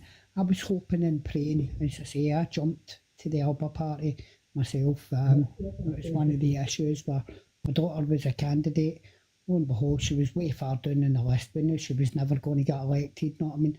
But it was the point that we could remove Tories, do you know what I mean, for the Central Belt. If people would just take away this party before country, look to the bold policy, we could get pro-independence bum zone seats for the regional list by using another political party if we split our vote. That fell on deaf ears, Mo, you know what I mean? And I feel it's going to fall on deaf ears again, you know what I mean, in this next Holyrood election. I agree. So this is, if we go back to the Citizens' Convention idea, that Believe in Scotland want to put together, the whole idea is to get people having that national conversation about, well, what does Scotland really want when we're independent? I mean, we could sit there and we could say right now, the 8 of us all in this little group, we would be able to turn around and say, well, I want to do this, this and this, but there's so much distraction with the bullshit of politics and the bullshit in the media about independence, about Scotland, about our leaders within the movement as a whole. We need to consider the People's Convention not as anti-politics, but basically something to generate of a whole bigger picture of what we want, and then go to Holyrood and Westminster, say, this is what Scotland wants, can you deliver it? No, we can't. Right then, political parties, you need to work together to deliver this, because the only way to deliver this through Holyrood is if we've got an independent government, and the only way to do that is to use a legal ballot box event as an expression of our self-determination. So I swear to God, okay, I am this close right now, okay, I'm like that brilliant Scottish measurement of distance, a ball hair away from applying to be an independent candidate for the Lothians. Okay, because I've got like a year and a half which I could campaign for, like every one of my days off, doing lives like this, you know, every couple of nights. I could do other things to go out and speak to people in the streets saying, if you're pro-Indy, vote for me with your second vote, because the whole idea is I would vote with the Scottish Government on most policies straight up, but most of all, I would be there for independence. Okay, that's what it would be about. Independence first, everything else second, because we need the only way that we're going to thrive, and we know this. We're true blue saltire bleeding believers in independence. The only way to do that is, only way to better Scotland is by independence. We can't rely on Westminster and Labour at all. It's I can feel myself getting erratic and upset now. So I just don't get how not just the Scottish people, but the Welsh and the Irish just don't realise how much they're just getting sucked dry. It's just crazy. It's true, because I'm just back on it, so I've missed a lot. But there was, I think, about in the 18th century, there was a man that went into Parliament and he was arguing. He went to Westminster. He was basically arguing with politicians there and saying that we aren't getting any benefit from this union and stuff like that. We're losing our resources, and he was basically, and I quote in his words, told to shut up and sit down. Scotland was bought and paid for. So I think that's just a continued attitude towards it. It's Scotland is owned rather than an equal of unions, and more the vault. So whenever they need money, they can dip into that. And if that's the general aspect of that, we're never going to get any help from Westminster, you know. So if we're more of just a resource. The run up to the election there, the general one that they were, Starmer was talking about, where he was going to be getting their money from, and it was Scotland, was it not? I don't know. With this whole things they were going to be investing in Scotland. Oh yeah. And doing that, and for goodness sake! And then was it not this? I don't know if it's this electric thing that you're talking about. The pipe, the first subject we were on. Yeah. I'd never heard of any of that, and maybe that's the stuff's problem. been There's happening too many now. people that don't know about these things. So it's been happening out of the Fife waterway now for about probably 9 months, 15 months, I think, and it's a new technology. So it's what's called DC, direct current, because most of the electricity goes through the power grid is AC, alternating current, so it pings backwards and forwards. These new blue lines that you're seeing here, these are new direct DC lines, so they only send power one way. Now that switch can be flipped to send up to Scotland, for example, to store energy if we, say, build hydrogen carbon storage facilities all over the place. But ultimately, it's a one-way power line. And all of that green energy, all that renewable source, all that investment we put into our land, our people, it's going straight there. It's disgusting. It is absolutely For disgusting. oil first, and then they won't stop until the blade is dry. As Mo, you said in your first question there, I'm not angry about this because England has been robbing Scotland for 317 years. They robbed us of the land in the Highlands, when they robbed us of everything. After we voted to stay in the Union in 2014, did we expect them to change? No. It's we've become conditioned to accept it though, so we need to break that feeling and become less. Yeah, that's exactly what it is. Listen, I'm just going to stop for a wee second here and ask everybody that's in the audience in the side chat, do me a wee favour. We want to try and generate more people internationally and pro-Scottish people to come along. Go and tap your screen, do as many likes as you can, and go and share this to maybe 6 or 7 people that you know. That would be good. Oh, there's Susie Doyle. How are you, pal? I've not seen you for ages. And just go and share this out to as many people as you can. Do the same in Facebook land and also YouTube land as well, please, just to get a bigger audience in here. It's not for an ego or anything, but this discussion's is really interesting. I'm also recording this tonight, so I'm going to be, it'll be all available on YouTube and on Facebook anyway, but the beauty of having it recorded on TikTok is I can cut it all up and make interesting little snippets for it as well, which is good. Very good indeed. Susie, you're welcome to come up if you want. I've not spoken to you in ages. I'll send you a wee invite. Susie's one of the original people I used to hang out with a couple of years ago on TikTok, which was nice. Very pro indie person too, which is nice. No, at the end of the day, I totally feel that that whole thing with the electricity and the fact that you didn't know about it, Dan, is like, it's fascinating. How many other people didn't know about that, you know? Well, that's exactly what I mean. It's all these bits of information that are not getting to people's ears at all. So this is why we need that national conversation. You know, listen, I feel that the cables heading south will like suck us, but they're just another sort of funnel to suck us dry. Okay, but come independence though, we can stick a meter on that, which is a positive thing. So let them build them. Be angry about it, but be angry about it and think, well, listen, we could stick a meter on that as an independent, you know, nation and make a wee bit of money from that. We don't even need to be charging our brothers and sisters down south a massive amount for that. Just a fair price, you know. It's why they're our island neighbours. It's Westminster that I've got a problem with. If the world goes Mad Max, everyone's going to come after Scotland's water. You know, true. The future climate has a 150-year plan. Geographically, England is thinking. So they're all going to move up anyway. Mm-hmm. It's Yeah. geographically, England's sinking and Scotland's rising. So yeah. So what you're saying there with a Mad Max type thing is instead of having the Edinburgh tattoo up at the Esplanade, we'd be having the Thunderdome up there. Is that what you're saying? Yeah, comments, what was that movie as well? Where there was like a zombie invasion in Scotland, and it was they literally walled off Scotland. I can't even- That was a good film. Yeah. Queen Street Station went 20 times as long as it was. I was amazed at that. Yeah. What was that film called? There was a bit of cannibalism and everything in that, you know? The one with Brad Pitt. I know that was World War Z. This is actually one that it's a sort of like a dystopian future where basically Scotland is walled off because of a virus, and everybody north of that wall is totally reverted back to clannish sort of times. It was great. I tell you something, Mr. Towson and I would survive quite happily in that environment with our swords and stuff. You know? It was literally just called Doomsday. That, yeah. Doomsday, that's what it was, yeah. I love that film. I think the problem as well is with the Labour Party in Westminster and Keir Starmer saying we're going to put the headquarters for GB Energy in the north of Scotland. It's it's going to be great. It's going to be fantastic. It's going to create 100 jobs, probably tops.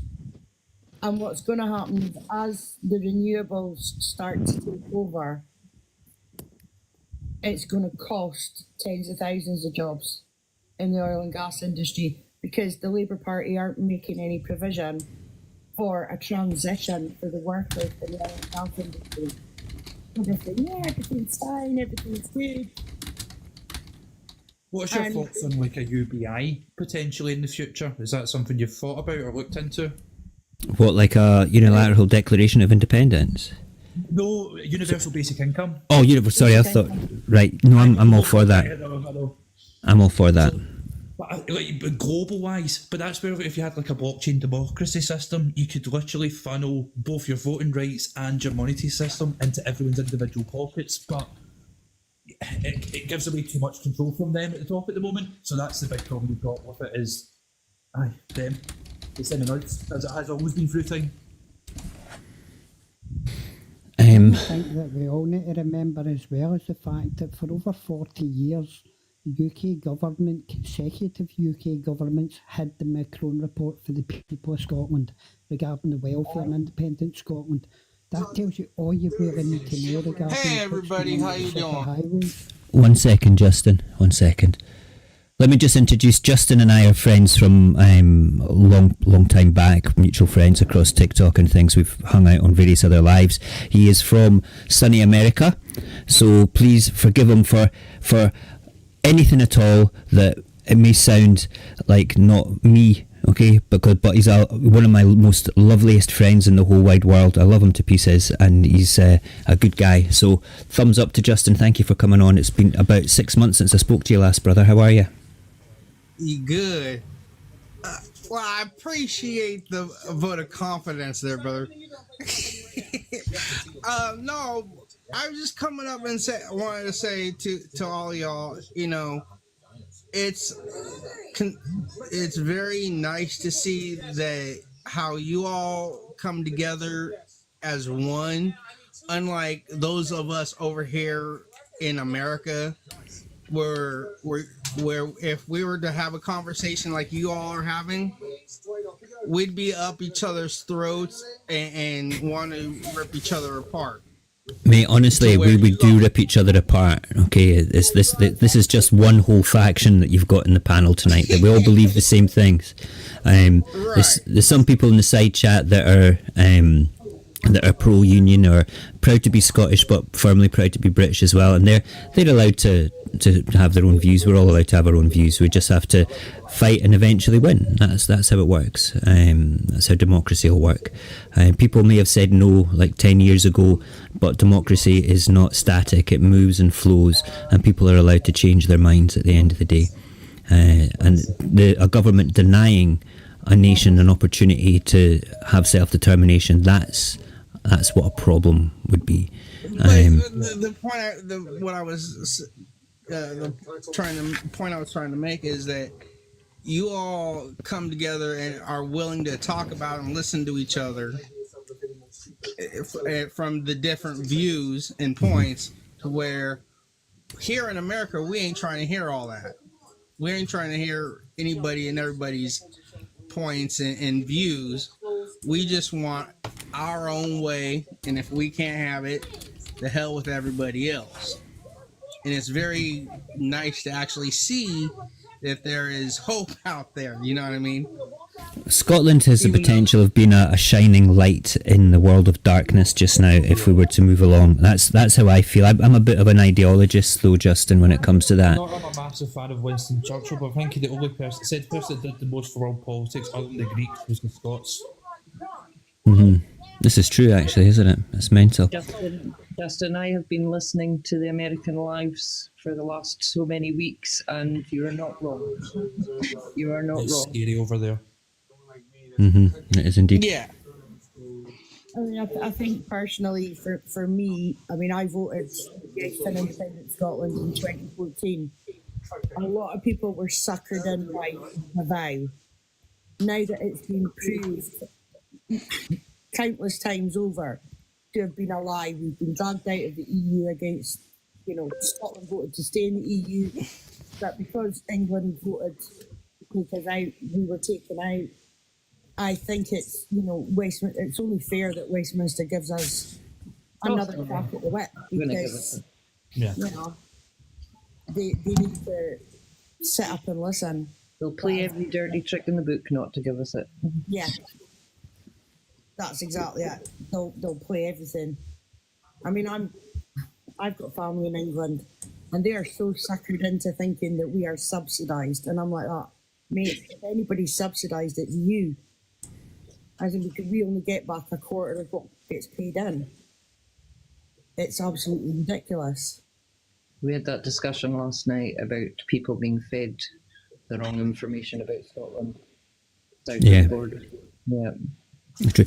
I'm going to mute my mic for a second because my coffee mug is empty. I need to go make another one. So please talk amongst yourselves. The boss of the chat just now will be Ken. He is my super mod. So give us a thumbs up in that bit there, Ken, so you know. That's all right. I'm going to put my kettle on too, so I'm going to mute as well. Right, I'll be right back. You don't have to worry about all this politics. I'll give you Scotland. There's days. I mean, I might be an SNP member, and I might,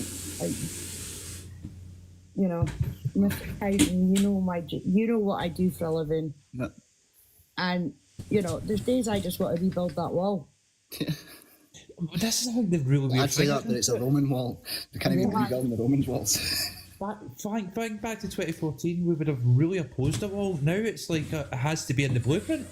Yes. I want to see a trench. I want to see a trench. Never mind the wall. Let's start digging the trenches. Moat them. Oh. I say we should just do some ritual to resurrect William Wallace and get it over and done with. There must be DNA samples and things. Just clone the bastard. Are you going to be bringing that into the chat, Mr. Tyson? Sean, you're going to be bringing that in our chat. A bit of necromancy in the woods. Aye, we'll resurrect the old bastard. But hey, y'all, I'm gonna get going. Tell him I'll see him later. Yeah, Justin, thank you for your contribution, mate. That was very positive. I think so. All right, you all have a great night. You too. Better day, because you guys are about to have morning. We could always break into the Wallace Tower and gain the sword for independence. Yeah, we could do. Tom, I think you're right as well, though, about, for 40 something years? Yeah. Nobody saw the Macron report. I didn't actually read the Macron report until 2014. Have you read into Willie McRae? Yeah. No, it's just as bad. Aye. But these are things that are within our modern history and knowledge and understanding. Imagine what they were doing over the last 250 years. Colonial times thereafter, it's not only did they steal our oil and our energy, that they stole our culture, language, our language. They stole our people. The amount of people that I were would like to use transported. a wee bit of homework, guys. I don't know if you're on YouTube, and if you are, type into your YouTube search engine the Cheviot, the Stag, and the Black Oil. Oil. It's I've seen brilliant. it. I've seen it. It's No, it's- fantastic. They keep pulling it off YouTube. Lo and behold, they don't want anybody in Scotland to see it. They're putting it down to it's a copyright infringement by the BBC. The BBC have shown it once in 40 years, and it's never been aired again since. And as I say, if you've not seen it, I would urge you to go and get a watch. You know what I mean? It teaches you from clothing right up to them striking oil in the 1970s. And as I say, it gives you a rough, brief introduction into what's went on in the Highlands. Do you know what I mean? How they're trying to wipe out our culture, our language, never mind there is the assets, you know what I mean, that they've been stripping out of Scotland since the I see we have another unification uprising. of the We're on Treaty of terrorists and Union. blues. I think we're nearly there. I don't, we are nearly there. I don't I'll think write that About it and not in the die. chat. I've got my white cocaine The ready. name of this. Let's go. the Cheviot, the Stag, and the Aye. Black Oil. It's an eye opener. You know. I think the thing is, if we don't get it sorted through politics and then just sit down and take it, like, is that the answer type thing, you know? Well, you have to think, is it A, B, or C? Because remember, that was always the kind of thing in 2014. What's your plan B? Because you're not getting A. We need to have a C. And the C is effectively the private sector. It's independent wealth, but so it's your Elon Musk's. But do we sell the country to him? I don't know. It's Please no. In And that man, 2014, there I was a found out last night, that man has invented or created nothing at all in his life. It's all other people have done it for him. he's just very clever. Same with Apple. Yeah. He's actually not as clever as people think he is. He's just very a very good businessman. You He's know? a Julius Caesar. He knows how to have around him. Yeah. A wee thing I would like to add to the chat is back in 2014 there was a poll conducted regarding what Scotland actually wants, you know what I mean, regarding devolution and devolution max. And lo and behold, there was a majority in favour for more powers for the Scottish Parliament, although it was never enacted upon. That's the problem. Until we get enough people wanting independence, they're not going to listen. I think we need to. We That's need what to we find do some way next time, by the politics- way. They'll offer us a yes or no or a Devo Max, and the Devo Max will win, and it'll basically be a wee bit more of the status quo. We need the numbers to say about 60%. I think the thing is, reason the vow came up you want politics to help due you that in the way for the factor. vote. I think we're going to need to work more, concentrate, and more, like, say, I don't know, help towards funding towards the lower classes of Scotland, because that's where 90% of our vote is. And but it's like 60% of the lower classes can't be asked to vote. That's what the problem is, I think. I think we need both. I think we need what's being suggested and working with politics as well, but in a different way. Not with the thing that's to do with just the people. Yeah. This is the big thing with independence. It's a brand new clean slate. We can do whatever we want if we get it. If we can do it right, Yep. lead the world in a good way, not in a demonic way. Well, in certain aspects, we already have led the world, you know. Yeah. You just look at all the inventions.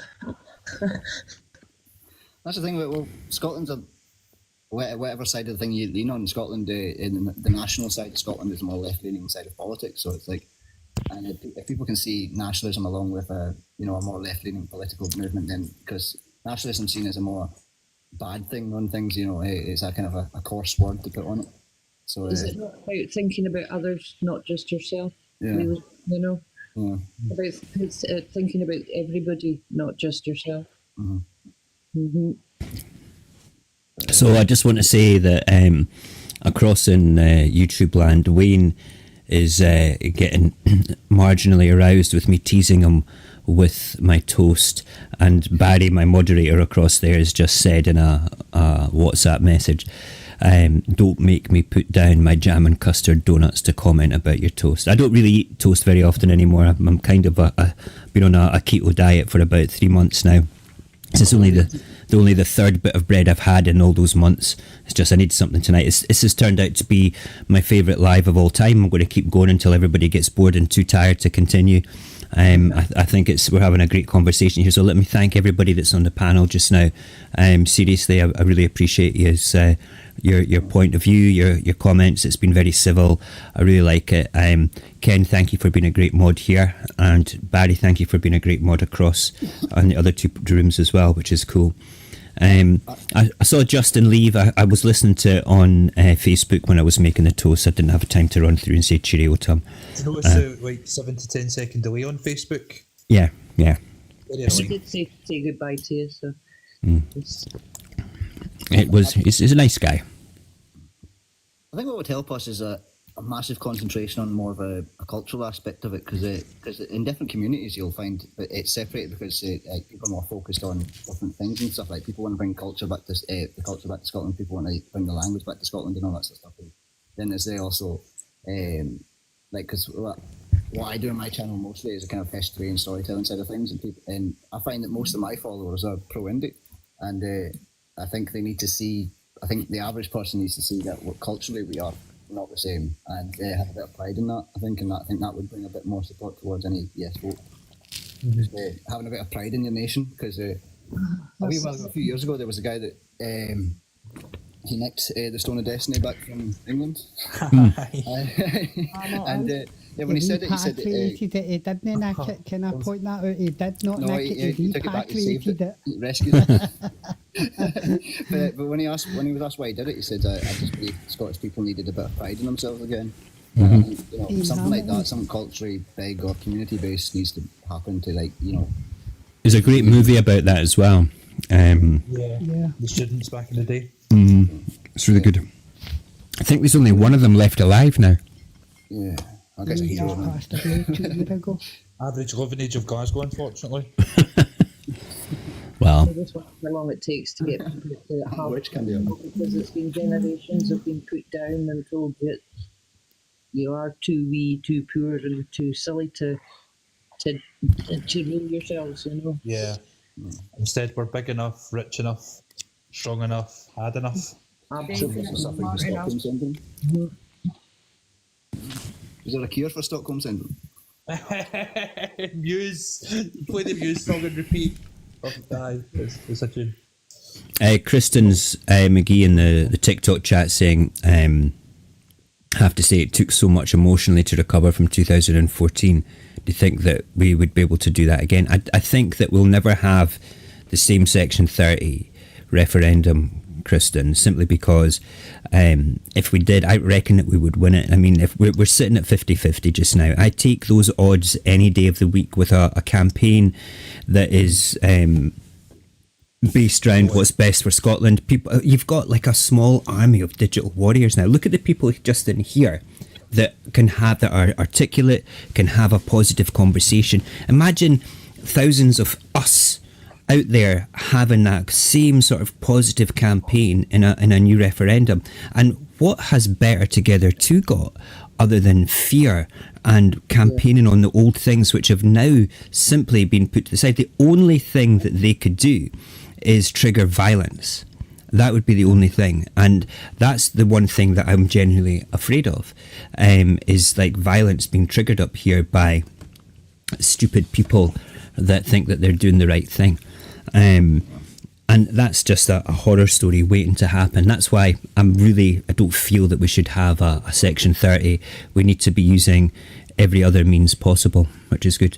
And just for those that might not have been here earlier on, there is the first meeting of putting together a citizens' convention through Believe in Scotland type. They're not going to run it and put it that way, but they're sort of like instigating a sort of like a citizens' convention about how to build a better Scotland, and they're looking to get funding for this, and it's going to cost about £2.5 million to do this. It's not a cheap thing to do, and they're wanting to survey between 40 and 60,000 Scottish people to enable us to see what Scotland actually wants. We know what we want. We know what we want to build a better Scotland, but let's get like a national conversation on that. This is the sort of thing that if whether you're watching on Facebook, whether you're watching on YouTube, whether you're watching here on TikTok, okay? That's the question that you should be asking people. What would you want to do to build a better Scotland? What do you want to see? People are going to come up with the same things, whether they're a Tory voter, whether they're a Labour voter, whether they're unionist, whether they're pro-Indie, whether they hate the SNP and they love Alapa or vice versa.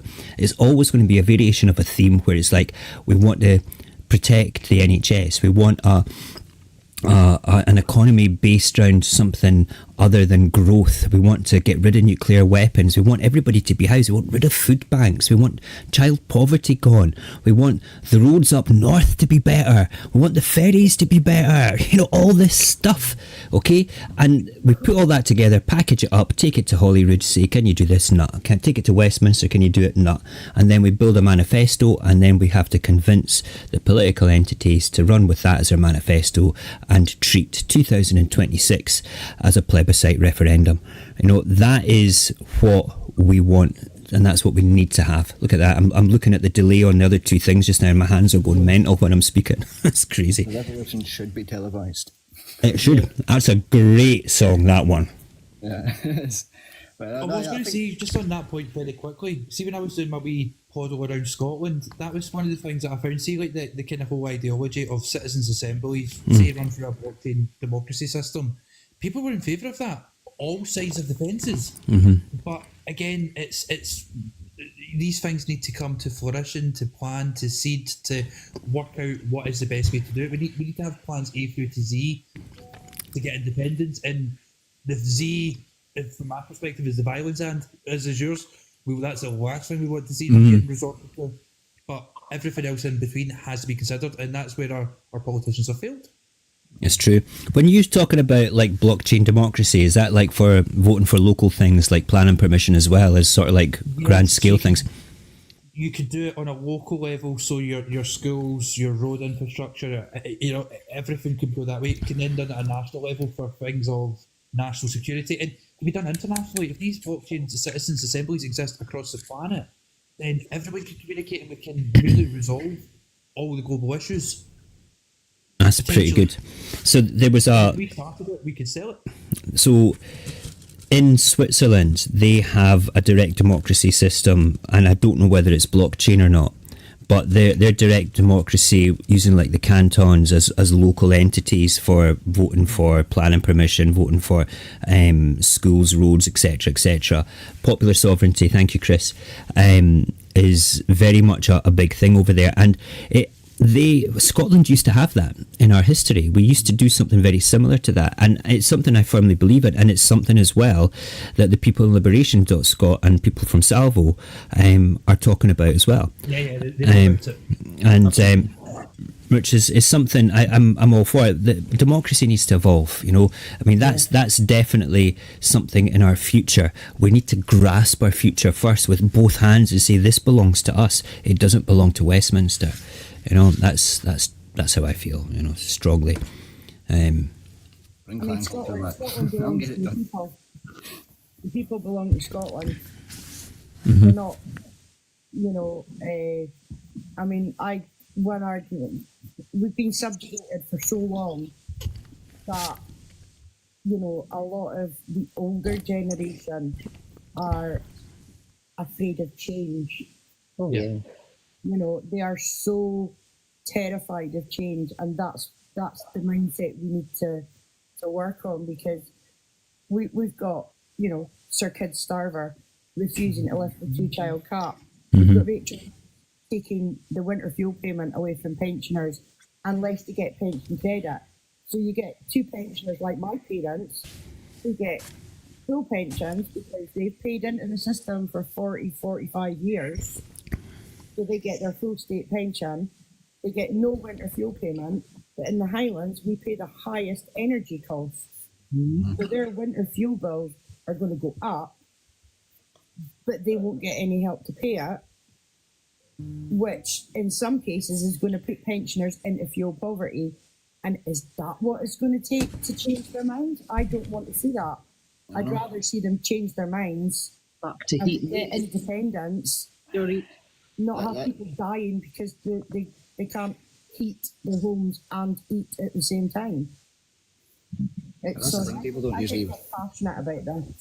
That's the thing. People usually don't fight for it until they're backed up. But you need to see how it's affecting them directly. You know, it needs to be in the now. It needs to be, you know, if you can imagine, you know, fuel poverty and all that sort of stuff. But until it's actually hitting you, people don't tend to care because they can carry on with their normal lives, and it's a psychological aspect of it.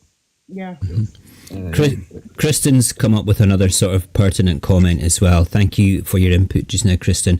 She doesn't feel that the movement is as strong. Okay, part of me says yes, part of me says no. I think there's a bit of indie apathy about the movement, and we don't have that young injection of youth that we and enthusiasm that we had in 2014.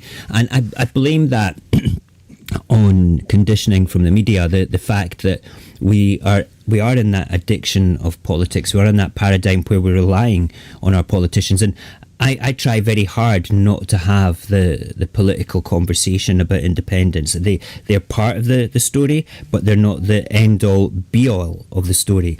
And we should not rely on our politicians to deliver independence. The only thing that politics is relevant for, in my opinion, is arguing for and running the country and being the public face of certain aspects of it. All right, but politics, not parties, but politics and political systems, is our ability to express our self-determination by voting for the ones with pro-indie policies. That's kind of how I feel, because it has to come from the independence movement. We have to be having those conversations to convince more people. And right now we are receiving so much ammunition, even more so in the short term that Labour has been in power, compared to even with the Tories. I mean, we've got the cable, which is partly a Tory thing anyway. We've got the inability to deal with this. Some people might feel the small boats problem. I don't. There's a whole other conversation that we can have about that. Okay. Yeah, that's it. It's like the whole issue with the small boats problem is the inability to process the the asylum seekers quick enough to deal with it.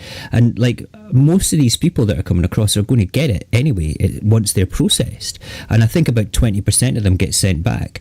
Okay, but the lack of them getting done and the fact that they're costing so much money from Westminster as a whole is because the Tories depleted the amount of people that were processing the asylum seekers, and this is one of the things that Labour wanted to put in place. They've not had much of a conversation about it. I'm sure that it's going to happen, but we'll give them till Christmas to start, singing that tune.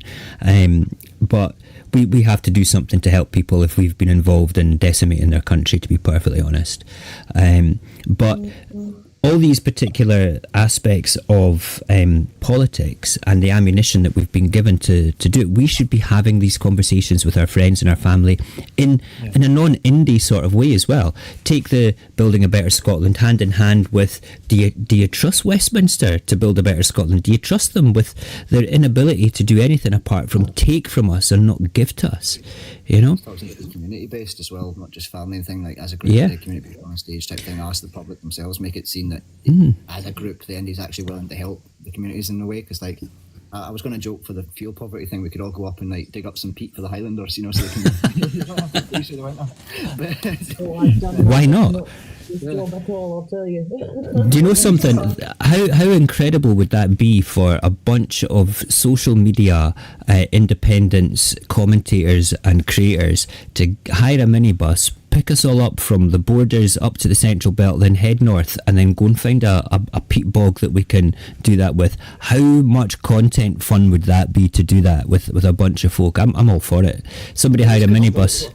There's the winter warming, it's a small thing. You're burning all that fuel. Yeah. I mean, there's the winter warming programme. I don't know if you have it up north, but we have it down here. It's for like people of a certain age that can't afford to warm themselves to get free logs if they've got a log fire and stuff. That's brilliant.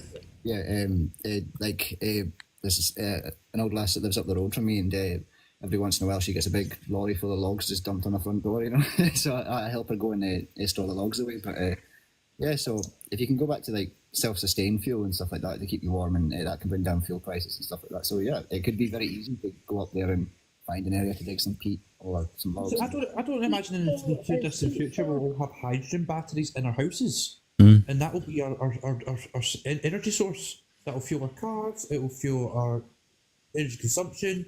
We'll be self-sustaining. We'll be able to develop all over the country and really create new communities left, right, and centre, and create an open and welcoming environment for society to thrive, not just individuals. Is peat still okay fuel to use? I think so, yeah. They use it in the Hebrides because they use it in the Isles because they've got no trees. I love the smell of peat. Peat's lovely, eh? Absolutely love it. Does he smell nice after he showers? Like, is it his aftershave or is it like? Just his body. That one. Hi, Vinny. Let me just say a quick hello to one of our long-term Saorsa members, Vinny Johnson, in the side chat. How are you? You're welcome to come up, Vinny, if you want. Sit in that last box. I'll send you a wee invite. Oh, how come I can't invite you? Oh, multi-guest. There we go. That's you sent you a wee invite there. I think it is you need a labour behind it because it's hard work digging up the peat. So you need a dedicated labour group for it type thing. I did it with my father when we lived in Skye. Oh my word, it's not the easiest job at all. It's not easy, but yeah, you need some. But it's not saying for a lad to become a man, he needs to work in a peat day at least one summer. Are you not paid £5 as well that you actually lift? It's the lifting of it for sure. Because I did the whelks as well. I used to have to lift the 100 weights up off the shore, up a cliff. Yeah, great fun. No wonder I've ended up with a hernia. So going back, I got one of those jumping in a DPD van for a couple of years. I'm still thinking about this idea of a bunch of us going and digging peat or doing some other things as well. I think that the independence community on TikTok is very positive. We're a good bunch of people. There's lots of other little groups like ours as well that have interesting conversations, that rub shoulders, that follow each other and do things. And I want to say just now, anybody that's in the side chat just now, please follow everybody that's in these boxes, okay, and share their content, because I just want to move on to something that I feel very strongly about, and that is our ability to work together, social media wise. So when Saorsa was actually born, which was about 2 years ago now, we were working with a group of about 10 to 20 of us now.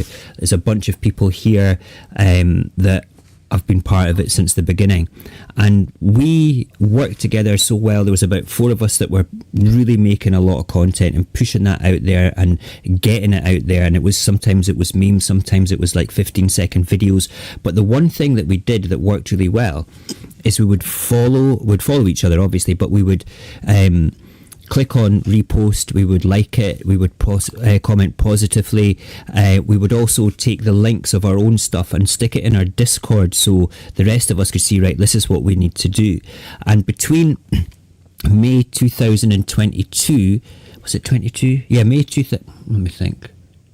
I think it was May 2022 to August 2022, we ended up with about 3 million views on the hashtag Saorsa Scott. Okay, now you can't actually look at the views anymore the way that TikTok does it. I think there's a third-party app that you can do, but it worked really well, and that was with a group of about 20 of us doing that. Now, can you imagine the potential, again, of working together with everybody that's in the side chat, everybody that's in Facebook land, everybody that is in YouTube land just now, basically taking their stuff, sharing it on Facebook, sharing it on Twitter, coming into TikTok and doing all those things.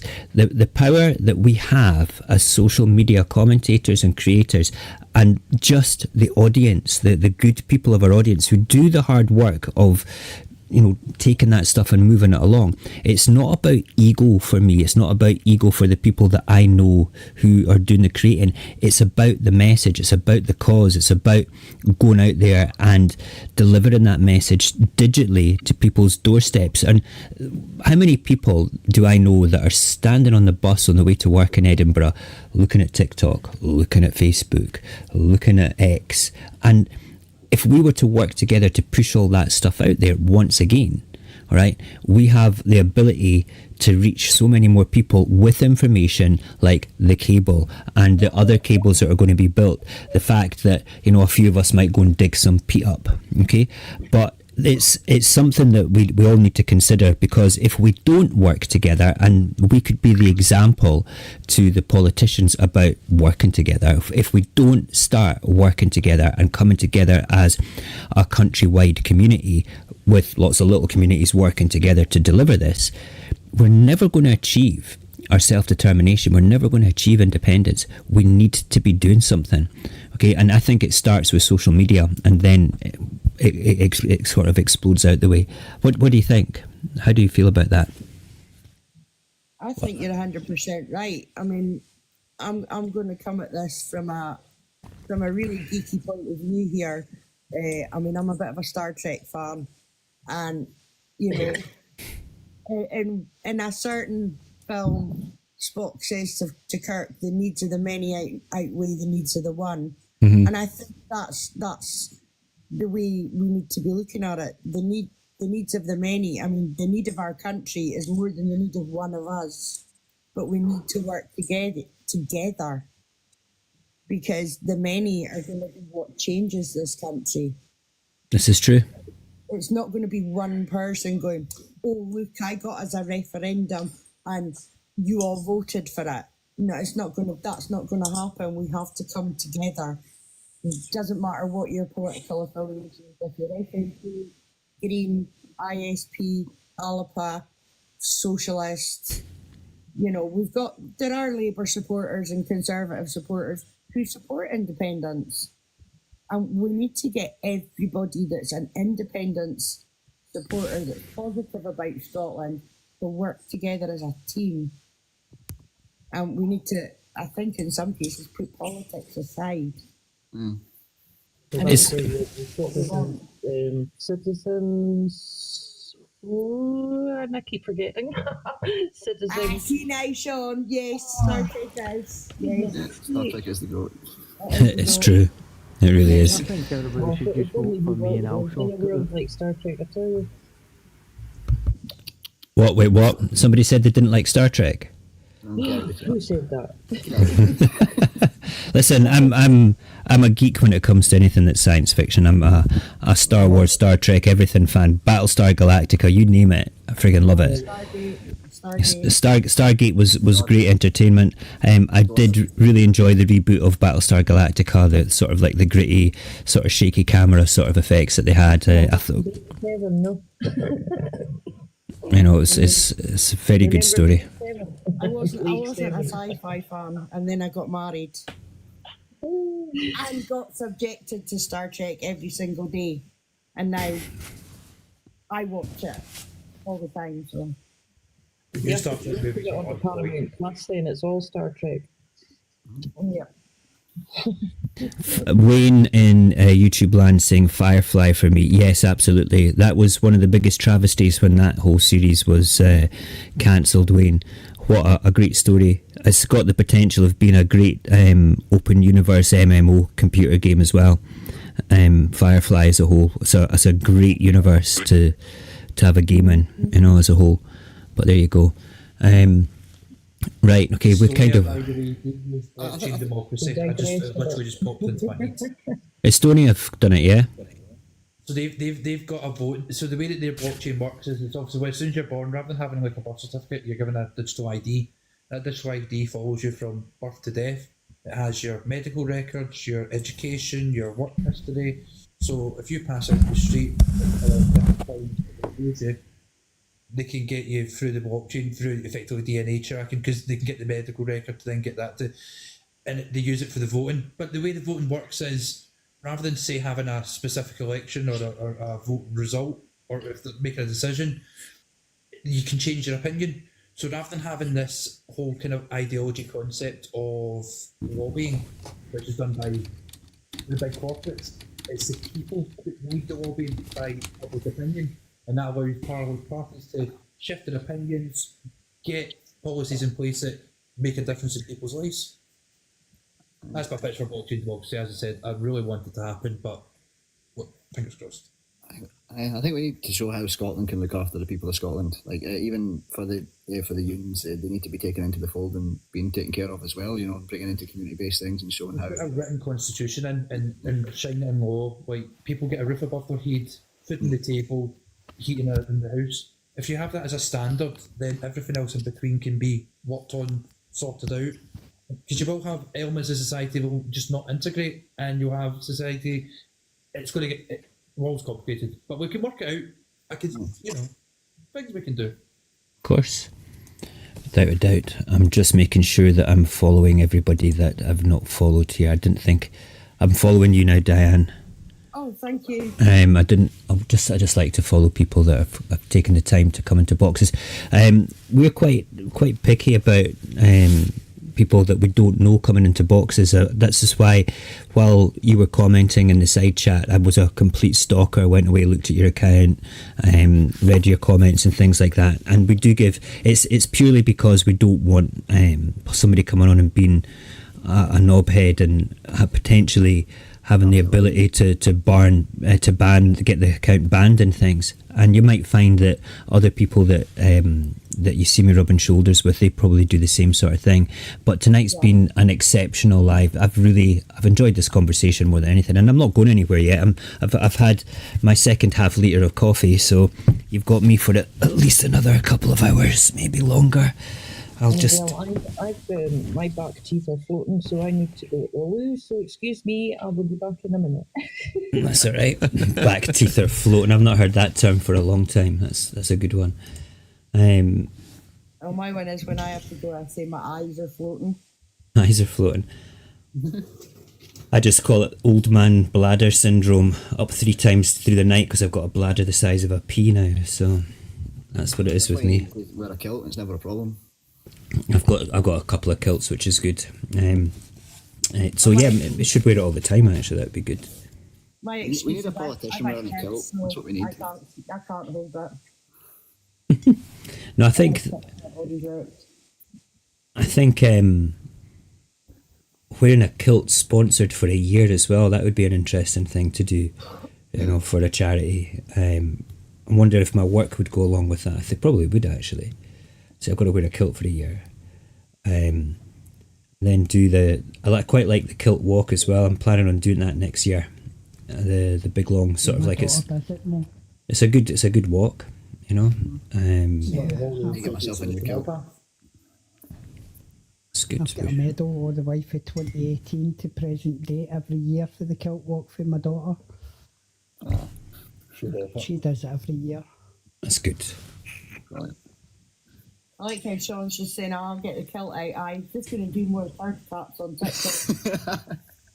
The kilt got me a bit of popularity recently, I'm not going to lie. So 2 interesting comments. Scott Saw says plenty of Vaseline, definitely, for that chafing of the inner thighs, and wear a kilt and dig some peat. We should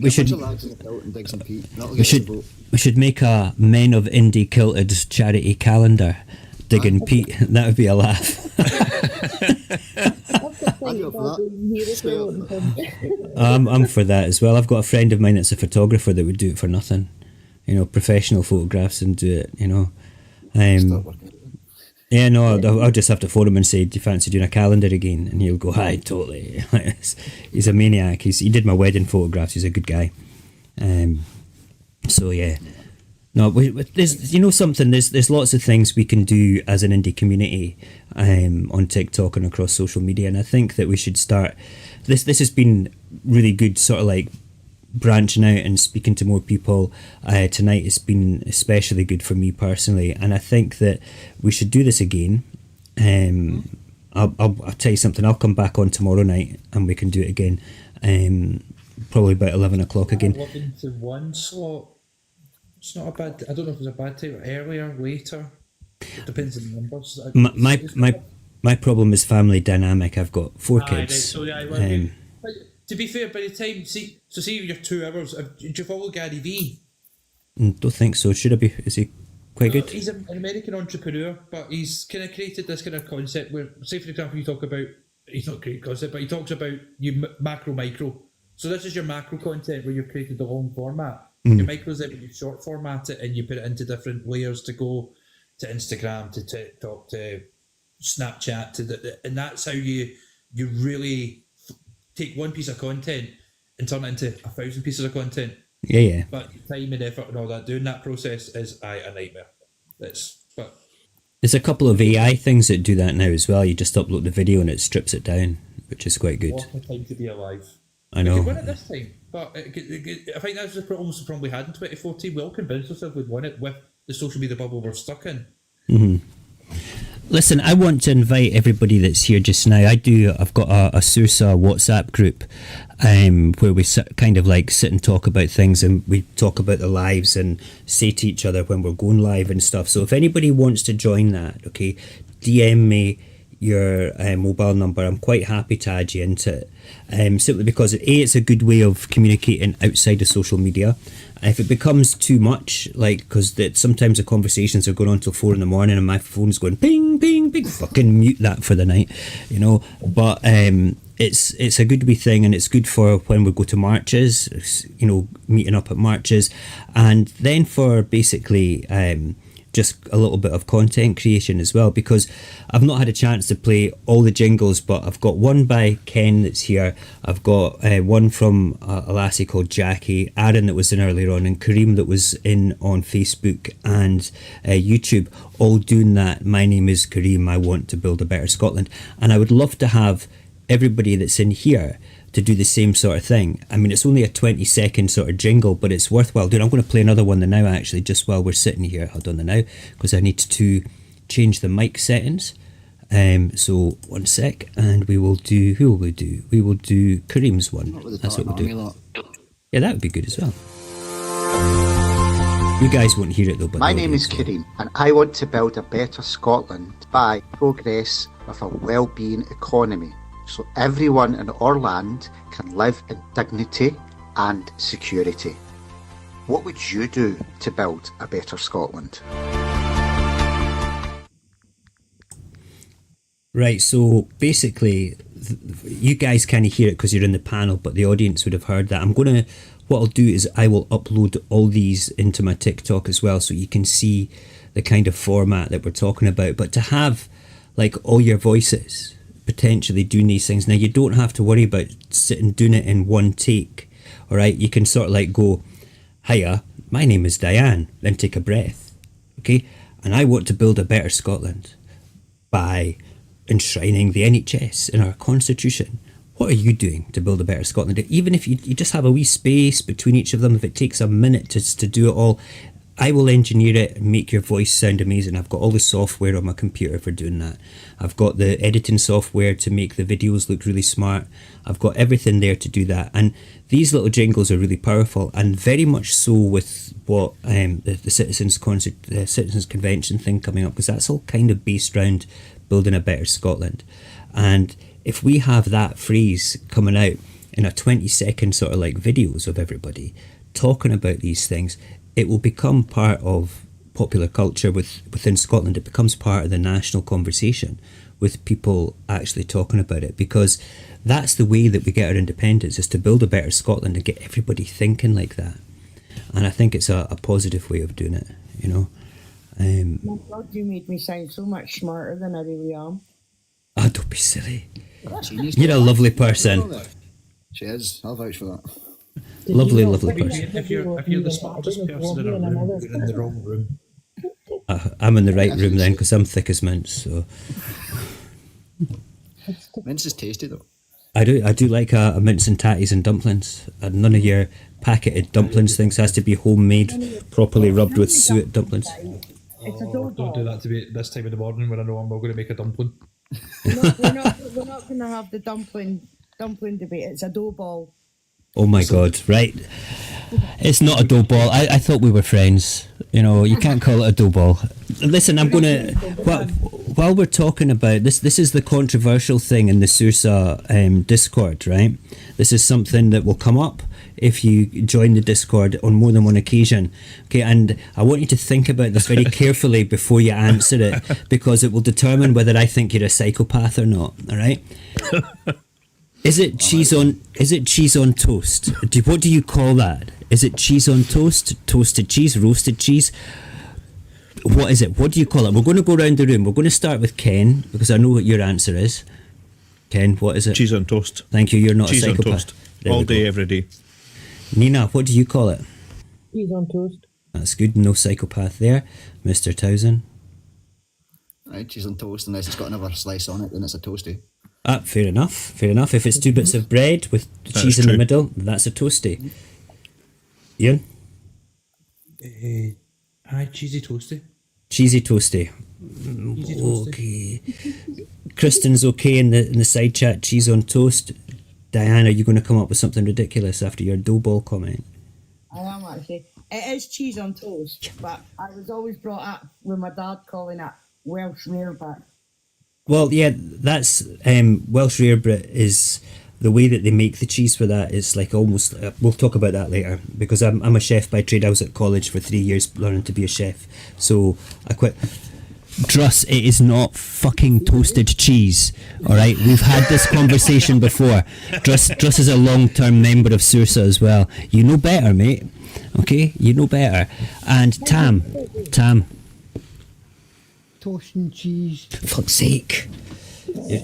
Toast Psych- and cheese, and it's got to have a in the middle.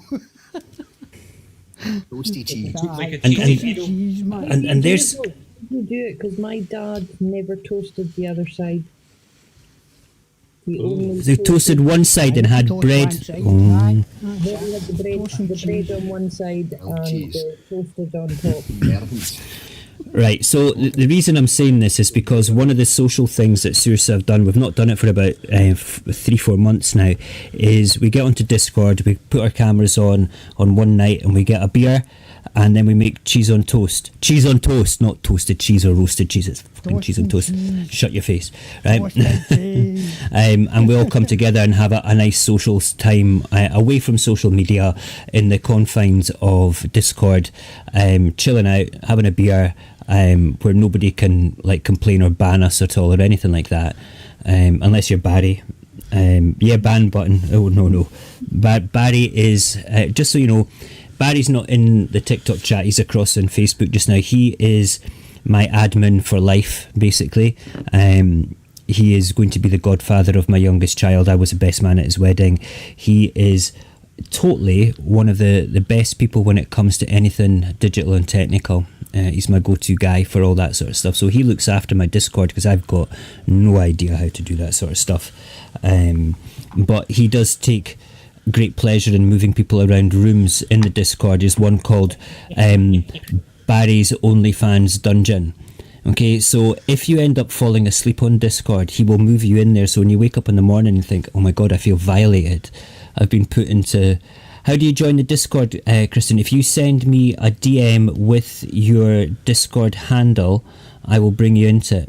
Okay, that's an invite for anybody that's here as well, if you want to come into the Discord. It's a bit quiet just now because I've not been doing much campaigning, but I'd like to see it sort of wake up again, and maybe, you know, celebrate it sometime, you know, in a month's time, get maybe half a dozen new people and do a cheese on toast night.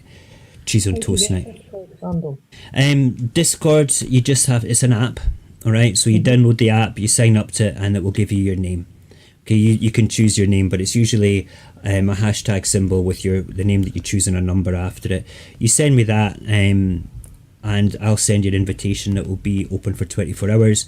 And then once you've come into it, I will then take you out of the holding room into the members area because we keep it very secure, and it's only people who I would want to come into the Discord. And you don't need to come into it all the time. Cool.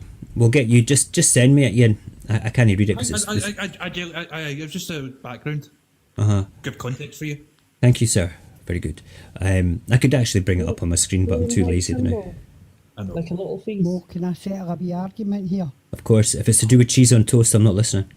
You make the cheese, you make the toast, then you add the cheese. You do not make the cheese, then add the toast. So it can't be cheese and toast. It must be toast and cheese. Where does the cheese go? One side of the bread, you flip it over, you grill the other That side, with a you then toast. flip it over, you get the cheese on the top, and then you Cheese it off. and toast. Cheese on toast. Toast and cheese. It's Is it cheese and then you add the toast. on the Or toast. You make a toast, then add the cheese. It's toast and cheese. Right, I'm banning him. Would you ever put lean parents on your cheesy bread? Your cheesy toast? Cheese on the toast. A grilled cheese is actually more of a toasty, to be fair, I think. Yeah. No, this honestly, we've had Then you add the conversations. cheese. Hold on. Toast and cheese. Barry's saying cheese goes on the toast, you roaster.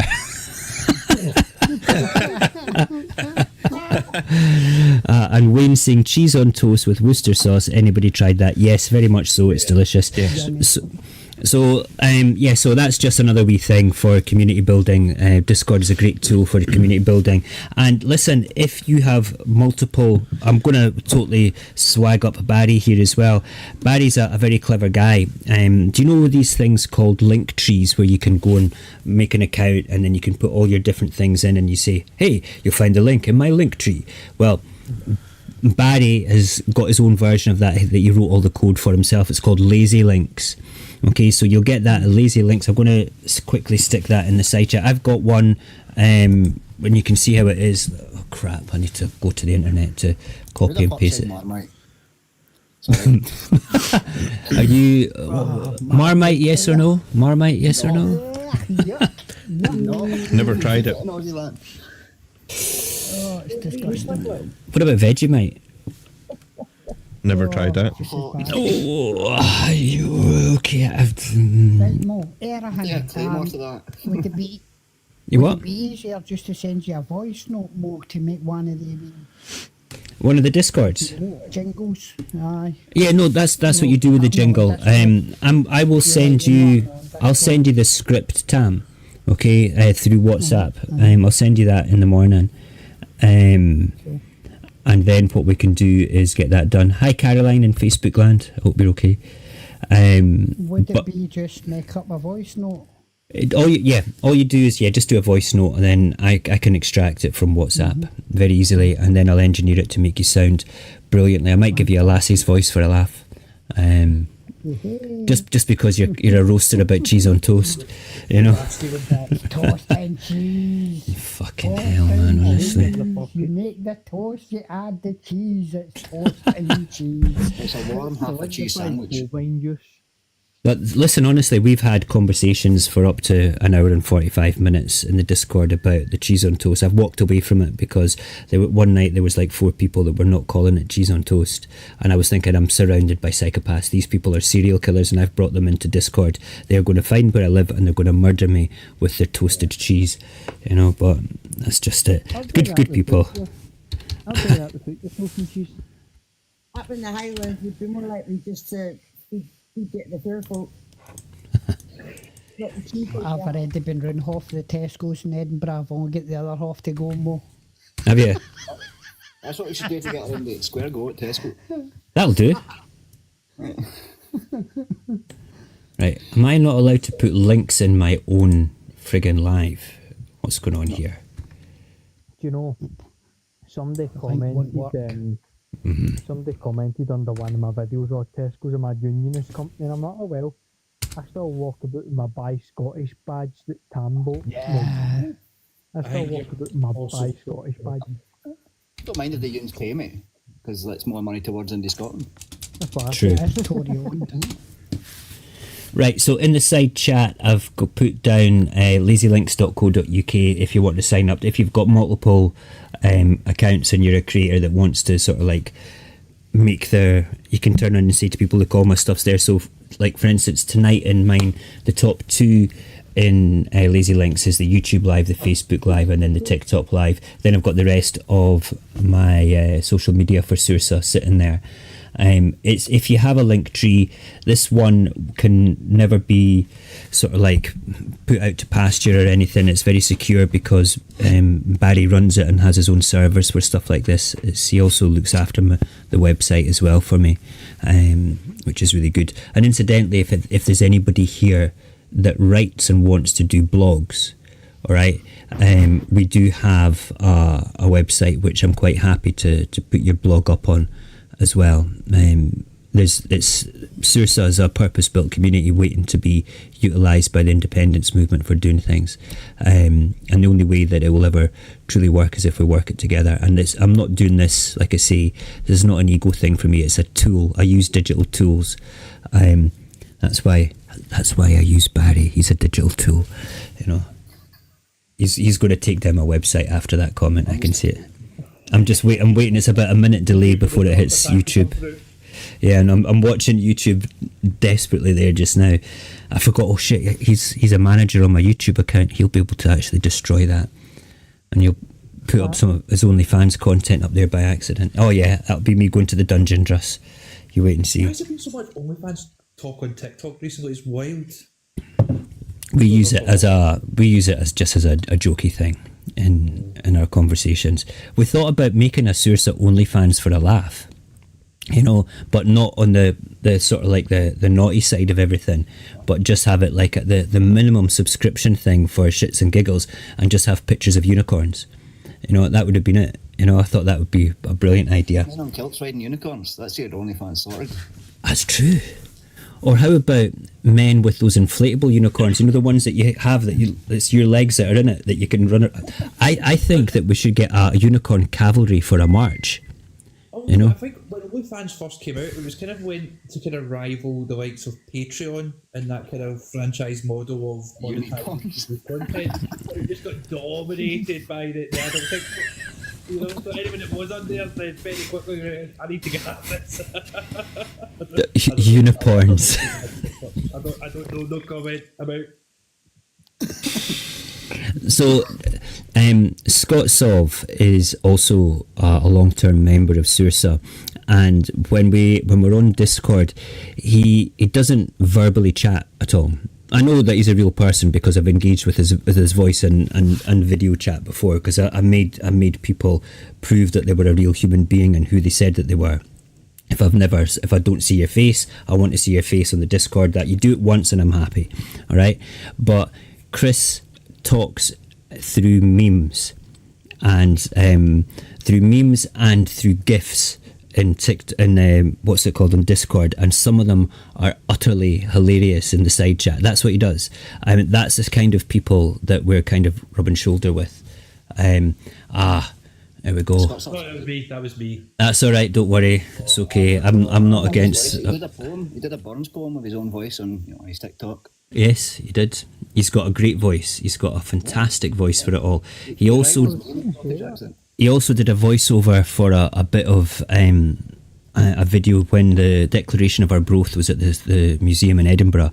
Me and a mate went to go and see it, and he did a wee bit of a voiceover for me for one of those videos that I made for it. And his voice is fucking spectacular. For anything at all, and I want to encourage him to do more of that, which would be good. He's got a singer that does a lot of his songs, and he's a really good vocalist as well. There's so many great and this is the greater they get, because look at how they played out with that boy that did the Hope Over Fear song. Oh, aye, I was about to say that. Yeah. People disengaged from it because of the money. Yeah. That's all what happened with politicians. They got a whiff of the money. True, and I don't know whether what's his name, Jerry Cinnamon, is that his name? That's the one. Sorry. So I think I don't know whether the story behind the Hope Over Fear thing, it was a rapid succession from 2014 when that song was released and became part of the movement, to all of a sudden being signed up, okay, and receiving all the money, and then a massive copyright being slapped on that song through the people that he signed up with. Okay, so for me, that song epitomizes perfectly in words the independence movement on 2014. But the people, this is the thing, right? This is where I'm going to get on my little ranty horsey bit, my uniporn. Okay, that's so politicians will never deliver independence, as we've talked about. if you go and look at any sort of radical movement for liberty or independence as a whole, it's always playwrights, singer-songwriters, choirs, writers, poets, people that that are creative, that bring out the best in humanity, that inspire people. Politicians rarely inspire people. Well, they don't inspire an entire nation. But there was, I can't remember which country it was. It was after the Soviet Union fell. There was was it Estonia that had the singing revolution, where it was choirs that sang and inspired the whole nation to go down the route of independence. I don't know, I can't remember. There was definitely one of the Baltics. I think it was either one of the three. It was Lithuania, Latvia, or Estonia. Yeah.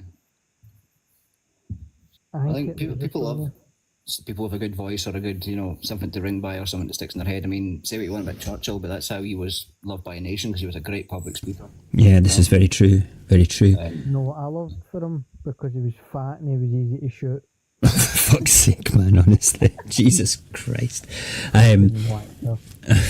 So no, I don't know what is coming or the smoking car. So if you look at Jerry Cinnamon and how his song was suddenly taken up by the corporate music world, Estonia was the singing revolution. Thank you, Tam. So if you look at Jerry Cinnamon's song being picked up or slapped with the copyright, him getting lots of money, all right, from that is because in my grand scheme of weird thinking, okay, the establishment knows that it's going to be singers, poets, playwrights, choirs, people that will stand up and do talking that are not politicians, people that will inspire people with their work, okay, to go out and do these things. And that song would have been so inspiring right the way from 2014 right up to now. Can you imagine that being played outside the Houses of Parliament on September the 18th up in Scotland at Holyrood, with Jerry Cinnamon on the stage at the Believe in Scotland rally singing Hope Over Fear? That would be magic, but it's not going to happen. It's just not going to happen. But we need more people like that. We need more people like Thomas, who makes a lot of songs. Is it Thomas MacArthur? Does poetry and stuff like that. He's a good guy. Mm-hmm. I switch on and watch him cook sometimes, and I switch it off because I'm like, no man, didn't chop it that way. I mean, he's a chef. He's a chef as well. He's a chef as well. Okay, but I'm like, what knife is that? That's not sabatier. I'm posh. I'm a knife snob when it comes to things like I've got a nice Japanese knife sitting up there. It only comes out at Christmas to cut the Parma ham because it's that sharp. But I disagree with you on what you said there, Mo. Is that I wouldn't give the credit to the establishment. I would give the credit to the fascists. These are the ones that are driving this agenda. But it's very difficult to tell who is the fascist one. And the biggest recruiter for the IRA was the British government. That's what I'm saying. This is true. Yep. Just their way of dealing with everything, the British government. Well, this happening just now as well, because I firmly believe, have you noticed that there's not been an independence poll done since the election as such? I think there's been one. Has it? Michael Gove, that was, remember that he did it secret polling, but we've still never seen the results of that. I'm talking about since the recent election, the general election. No, there's been no morses or anything like that, and it's not even something that they tend to poll off a lot on. There was Progress Scotland, but I don't know if they've been wound up or if they're still grinding away at polling. But yeah, you can ask the same question 1,000 times. You can get 1,000 different responses just by changing so many different anecdotes, and so it's. I don't know. I don't know how we make it so simple that we can't lose it, but not overcomplicated that we make it impossible to win.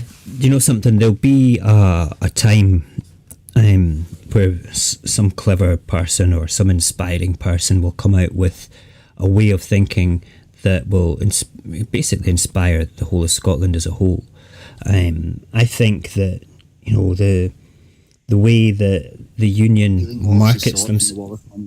Pardon me? Stealing Wallace's sword from the Wallace Monument should do that. That would be interesting, wouldn't it? We need to get a couple of parachutes, and instead of running down the stairs, you run up and then jump off it. There was a couple of guys that actually did base jumping off the top of that. I'd be for that. If anybody's got a parachute, I'll fucking do it. I'll bring my hammer and smash the glass and we can go in now. Aye, we'll do that quite happily. You'll need to jump off the top. We'll also need a couple of people to stand in the stairways, going up. Parachutes. Tartan parachutes, or a big yes parachute, a big saltire parachute. That'll do the job. But yeah, no, that would be fun. Here's an idea. How's about they attach a rope to my motor and then you jump off and I'll just guide you away like a windsurfer? We need to get the rope up there first. We would have to like maybe chuck it down to you and you attach it on the back. But I don't know if you're familiar with the Wallace Monument. There's a road that goes up from the sort of like the cafe and the shop at the bottom of the hill. Right. One that goes up. So we would have to fire an arrow over the top of that, and you'd have to be down at the main road. You know, and that would be dead simple, just to sort of like jump off, launch the parachute, and then you drive, because we would just go up like that. But you know, it would be like I'll steal the Wallace sword, and then I'll march to Westminster and challenge Keir Starmer to trial by combat for the freedom of Scotland. I'll second you. I'll be your second on it, mate. Okay, quite happily. And I'll go to the field of Bannockburn and get the Bruce's axe then. Aye. Aye, man. Just having a read of the. I just can't get the latest poem. Well, not the latest poem, but you know that poem, "The Nation of Rogues" of Robert Bruce keeps going over. Yeah. Once keeps going over and over in my head recently. No way. I keep wanting to read it out. I've done like 3 videos on it. It's a great poem. Robert Burns is very good. I've dabbled in poetry. I'm not going to say anything other than I've got one poetry book published, grammatically incorrect right the way through it as well. It's on Amazon with my real name to it, but it's not for Scottish poems. It's a book of 20 poems that spans the first year in the long distance relationship for the lady that became my wife, because I kind of like wooed her and romanced her with poetry via WhatsApp, because she lived in Moscow of all places. So I got into her head and her heart through writing beautiful prose, something I've always done. And I'm basically 5 poems off the second one, which has taken me a long time to write in Old Scots, which is basically 20 poems spanning from 2014 until now, from the independence movement, encapsulating the feelings of the actual campaign, to the disappointment and the dark times, and then how we've been belittled since and how we need to come together for the last part. But that's been a slog trying to do it. I need to get somebody that's fluent in Scots rather than me that's sort of like kind of making up a wee bit and having. You know, an actual author that writes in Scots, Susie Briggs. She follows me. I can send you a link. She says she's does a big movement herself to try and get the Scots language back into schools and stuff. That would be brilliant. Because I can't say whether it's accurate or not. I've done my best, and some of it is sort of like. She's proofread my own writings and stuff. There's a poem I've put up about how I wish I could play the pipes, and I sent her my Scots version, and it was terribly written. She credited all that writing for me, so it was good. I'll see if I can find. I'll find the thing that now. My sister calls it slang, and I'm like, carry on, shut up. Have you happened to come across a guy called Sean Moore? But no, we can't ignore Scots. I think it's something that we should be doing. Sorry, on you go, Tam. Sean Moore has addressed the All Under One banner a few times. He's a Scottish macker. He speaks the Scottish tongue, and as I say, every time at all he's addressed, the hope over fear it's been in the Scots language. Some of you might be familiar with him, being for the independence movement. Sean Moore. I'd probably see him. I probably knew him if I looked at him. He's MC'd a lot of things as well that you've probably seen online. He's a brilliant MC. What Forcer Gael could not subdue through many warlike ages is wrought now by a coward's few for hirelings' traitors' wages. I like that. Barry is saying in YouTube just now, "Oh my God, run for your life! He's getting the poetry out." Fuck off, Barry. That just come up in my belly. She's from my area. She lives in Dumfries, and she's very big on the movement for the Scots language, and she does a lot of books and writings and stuff. So she could definitely look into that for you. The English That'd be scale good. will disdain. This is mind how we're talking about stealing the Ancient fucking Gaelic would be great. Wallace sword and the Bruce axe and all that. I was saying, Tam's got a big 200 foot Saltire, yeah. The night we become independent, and that's getting draped off the side of Edinburgh Castle, and he's like, that'd be a great idea. I says, I would more than happily take that up in a drone and absolutely off the side Aaron, of the it's castle. actually 400 by 200. It's a massive flag, innit? Better, because that'll get seen for fucking miles.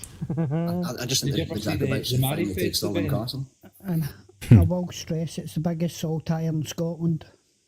That's amazing.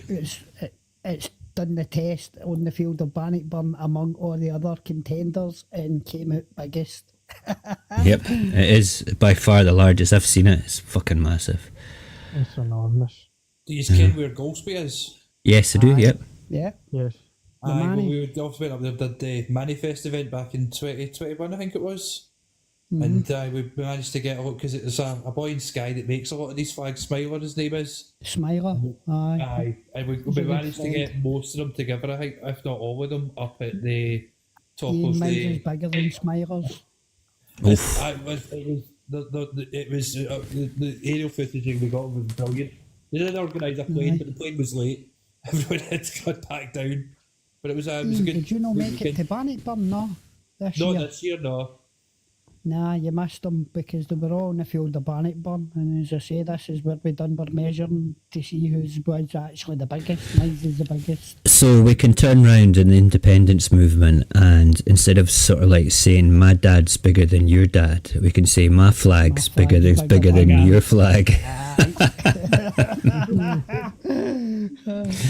That's something to do. Stress, We should drop it over this Westminster. flag is actually owned, it's not mine, it's actually owned by Bannockburn's own independent councillor. Wow. So Oh, aye, I if remember you know saying, who I met the him. Independent candidate is for Bannockburn. You It's introduced his me to him. flag himself. You introduced me Yep. to him at Bannockburn. I Yeah, can't very mind his nice. name though. He's a nice guy. Very nice big fella. We should Ali drape it Mac. over Westminster. We call him Ali Mac for short, but his name's Alistair McPherson, Councillor Alistair McPherson. I know that name. Councillor Alistair McPherson, he used to be in the SNP, went independent at the last election, the last council election, and retained the seat. That's good, eh? Jeremy Corbyn done that down in Islington. Everybody says he's not going to win the seat because he's not in Labour. He went independent and fucking battered everybody in the seat. He got more votes than Keir Starmer did. I will As well. stress with Alistair McPherson, he does the legwork. He's a really great councillor, and lo and behold, it would have been a dying shame if the guy wouldn't have been re-elected. But he's a good guy, Councillor Alistair McPherson. Can't speak any highlier than the guy, you know what I mean? As I say, he does some great work in Bannockburn, Tory-led council, might I add. That's the thing, the good ones never get any higher than like local things, do they? That's the problem. Yes, Barry, to answer your question on WhatsApp there, yes is the answer. I'm not saying what his question was. He was being funny and stuff. He likes to send me messages to distract me when I'm talking or listening. And you can really tell by my expression. He'll be sitting there typing and then looking at the camera going, is he going to react? Is he going to react? So yes. No, somebody hasn't trapped me inside the folding sofa bed. I don't sleep on a sofa bed anymore, Barry. All right. It's a sofa. Hey. So, what time is it? This is good. It's 1:36 in the morning. 5 to 2. Early. Yeah, it's early. That's I'm early for tossing because... What? What did you say? What? Early for tossing? Wait a minute. That's you don't. We're not in No, Discord that's here, not what I okay? meant. I'm going to make some Fuck off. toast and cheese.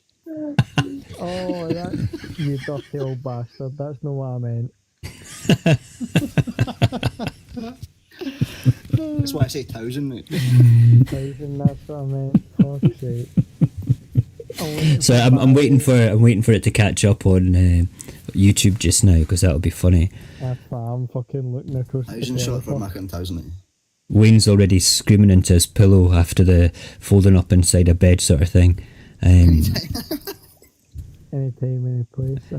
He's also taking the piss about you eating the microphone and things again, Aaron, as well.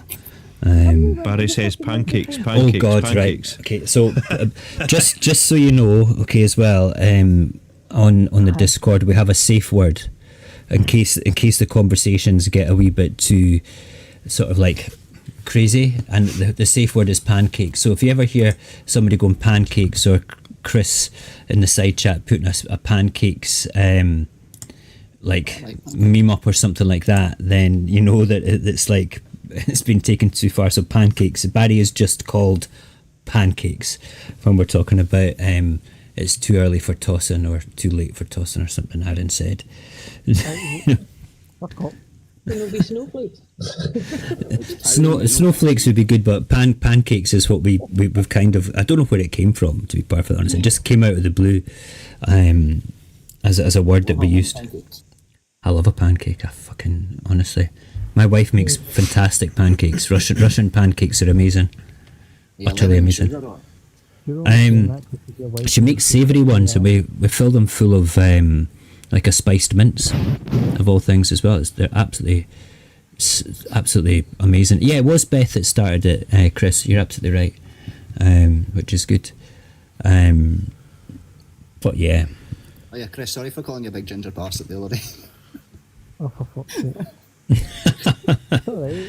I swear golden the other day on TikTok. It was all fun. I called him a big ginger bastard. At like 2 in the morning, fucking Thousand made a fucking snitch into one of my videos. Have you seen it? It's fucking what I was replying to somebody's thing, comment, and I said something about a donkey in a tub. That's an American law. And Thousand snitches out and goes, "What about a dog in a tub? Put his dog in the bath." And I'm like, "What the fuck is wrong with you?" It's mental. It was like 2 in the morning. I couldn't resist, mate. You said donkey in the bathtub, and I was like, Oh, I'll put my dog in the tub. She didn't like it. Brilliant. Somebody's mic's broadcasting constantly just now. Who's? It's maybe mine. It was picking up the fan. All right. What, your only fan? That'll be the one. That's a bad dad joke there. I should be banned for that. It's my life, so didn't bother, right? I'm waiting for the notification to come across the screen. I know, no, we can do that on Discord when Barry's got these things that we call the buttons, and it's like ridiculous sound effects. And because he's got like, he's in quite a lot of different Discords, you can have a different set of sound effects with each Discord thing, but it allows you to have every one of them in one Discord as well. So he's got ridiculous, and he'll just sit there and push a button, push a button, push a button, push a button, push a button, and we can't turn round and it's only Barry that can give out permissions for the buttons. So there's been times where like some other members have gone, "Give me the buttons, Barry, give me the buttons," and he's like, "Nope, no buttons for you." Like, and they'll give them to them for like 10 minutes and they won't even know, and they won't even use them. Then they'll see them, they'll push it once, and then he'll take them off them. He's a big tease. He's a big kid. I think You know? the best thing about Barry is that Barry will say the funniest fucking things known to man, and his face will not change. No, he's It is fucking class. He says, what was it he said? Self-indulgent wankery, and he didn't even smile, and we were fucking dying. what was the context was a brilliant thing. It was to do with Barry. If you were here, you should come on and say it. Do it in the side chat. In I can't remember what the context was, but I remember it was something political, and it was to do with the self-indulgent wankery. And it's like, I'm using that in a sentence at work tomorrow, and I used it, which was mental. Going on about the Wayne saying, "Oi, less ginger dissing." Listen, mate, I'm a baldy ginger. Look at me, okay? And Chris is a ginger. We love our gingers. Just see, Alex, hold on a second. And there's Gregor McIntosh. No, we're not wrapped up, mate. No, we're just talking shite now. It's great. Have you? Has wrote a song, and his song's called "Ginger Pubes Are Acceptable." What the fuck? The guy's name's Ted Christopher. He's a famous Scottish folk singer. As I say, if you happen to come across Ted Christopher, ask him to play his "Ginger Pubes Are Acceptable." That's for all you gingers out there. As the lyrics go, ginger pubes are acceptable. Pancakes. Yeah, that's a safe word. Safe word has been done. Are acceptable. Just know in your food. Just know in your food. I don't know. Oh dear God. When I went into Yorkshire, do you know I was ginger in my wearing beard. a t-shirt? What? What t-shirt? My Saorsa t-shirt. Did you get somebody speaking to you about it? No, they never says anything. Just when I wore my Celtic cap, they can't approach me. I get a couple of nods, but they can't even bother me. There you go. I get looks anyway because I've got a fucking thick Scottish accent and walking through England. You were just weapons, mate. We don't need them. We've got our accent. That defends us. Madness. Right, okay, I think... What time is it? It's 1:43. Might we call it a night more? No, are you a pussy? You know, I was thinking, I'll go make another cup of coffee. I'm having too much fun talking shite with everybody. We should be doing this on Discord, so then we don't have to worry about people smoking or drinking or farting or talking about ginger pubes and everything like that. Then Barry could annoy us all with his pushing the buttons. You know. Good night, Wayne. Thank you for joining us in YouTube land. It's been very good of you. A warning for farting. I don't know, you'd be surprised. To say more, it's time. Just to say more, someone's asking to come up in the box. Who is it? Alex Adam. Don't know. They've been in the comment section for ages. Okay, let's bring in Alex. I'll send you a wee invite. There you go, accept. Come on in, Alex. Come and say hello. We promise we won't bite. Much. Oh, where's he gone? Ran away. That's the story of my life. That's why I've got 4 children. Pancakes. I'm pancake myself. When a quarter to 2 in the morning, and that's the best joke of the night. Popping in and out. I like that. I do have 4 children, and today, just a little bit of news for those people that know my family. My youngest is a 6-year-old called Roderick. Your fan's playing again, Ken. My father. Oh. So he is bilingual. He speaks fluent Russian and fluent English, and he is a really wonderful little kid. But he's also we've known that he's autistic from behaviours, stims, and the way he communicates. But today we actually got the diagnosis. So he is now confirmed as being on the spectrum, which would worry a lot of other people, but we're quite relieved that we have that diagnosis now, because it opens the doors for support through various different means. And totally, it was like he knew. He was celebrating today. It was weird. It was like, I don't know, he was in such a good mood after we'd been down to the clinic and they'd done all the sort of like behavioural sort of play testing and things with him, and it was fascinating to watch and really difficult not to involve myself in.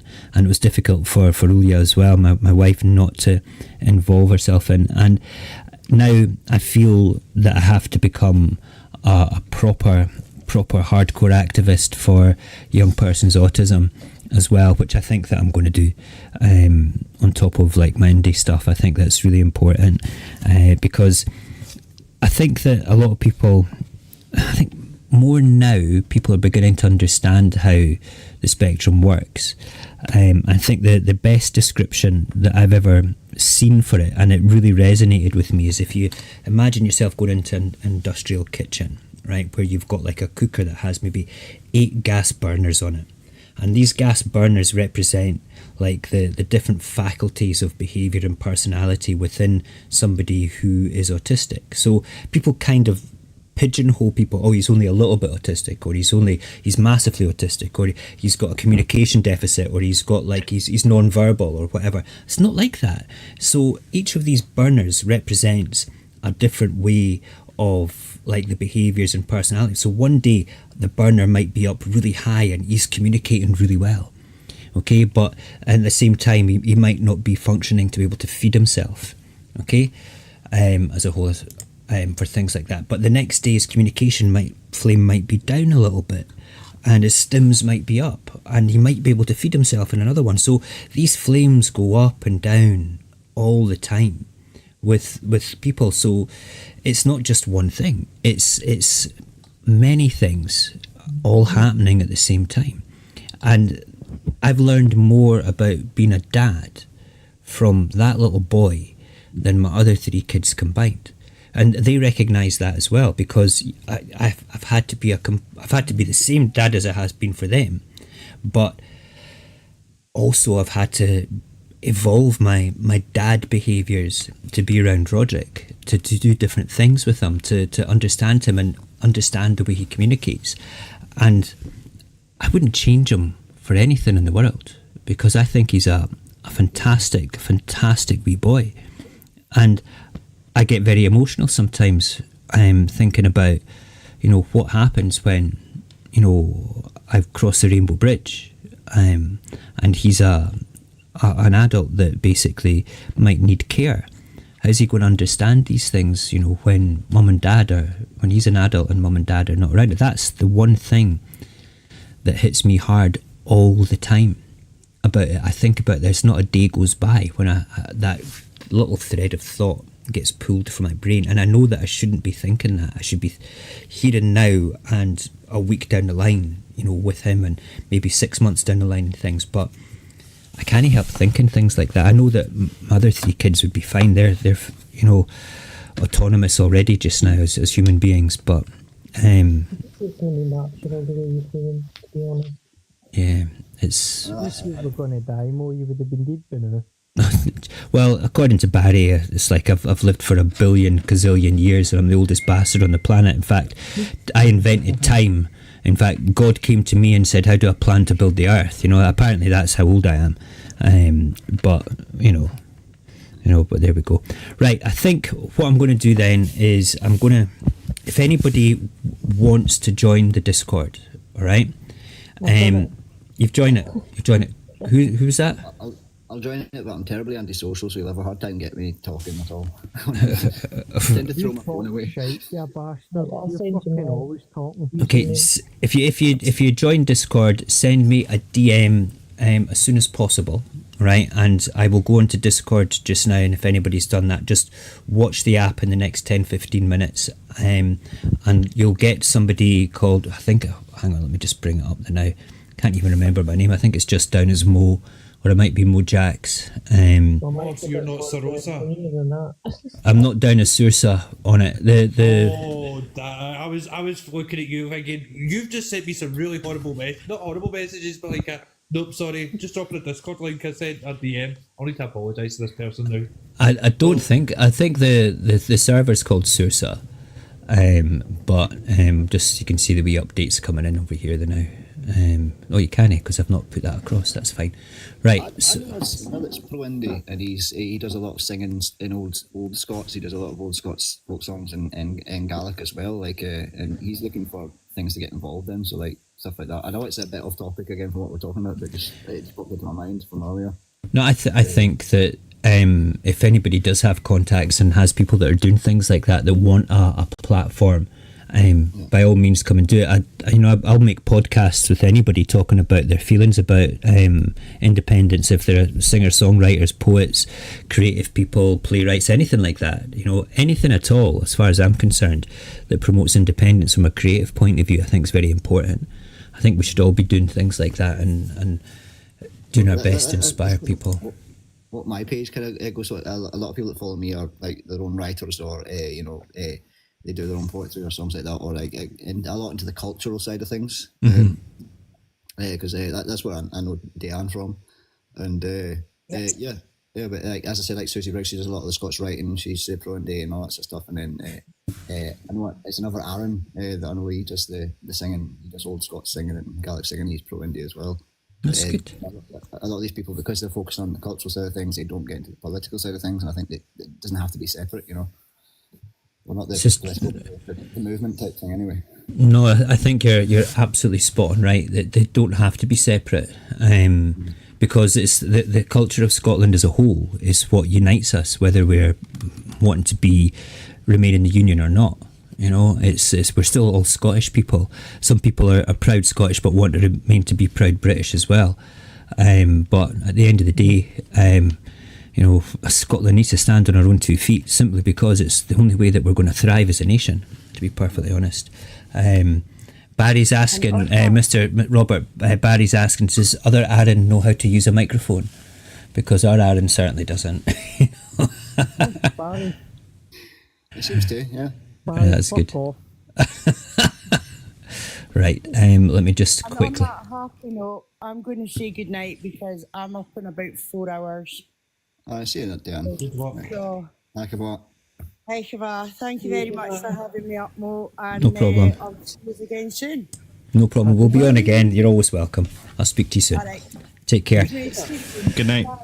Right, so join Discord, send me your links over, send me your names over. I will start adding you in tonight if anybody's done that, which is good. And if anybody in the side chat is members, Vinny and Chris certainly is, and Ken as well, please feel free to come across. Barry's already in there. Please, Barry, be on your best behaviour tonight. We don't want to scare any of the new people. I'm okay. working in another night. I'm going off as well. I've got No problem, Nina. to do before work tomorrow too, and then I'll come back on tomorrow night if you're on. Yeah, I'll come back on, and what I'll do is I'll make a wee TikTok video thanking everybody for tonight, and then if anybody's got any talking points that they want to do, just send me that through a DM on TikTok, and I'll include that in and say we're going to talk about this and this tonight, just so when people come on they know that we're talking about that. Okay. And I will speak to you all in Discord if you come in tonight, and if not, tomorrow night. And thank you every single one of you that have participated. I really appreciate it. Thank you everybody in the side chat. Thank you everybody in Facebook and everybody on YouTube as well. It's been a good night. It's been a tremendous life, and I look forward to speaking to you all again super duper soon. Okay. Thanks for having me up, and thanks to Aaron and Chris for inviting me. What are you saying, Robert? I was just saying thanks for having me up, and thanks to Aaron and Chris for sending me the live. So no problem. You're always welcome. We love your stuff. It's, okay. You take it easy, guys, and I'll see you all later. Take care now. I'm going to nap down to Bye bye now.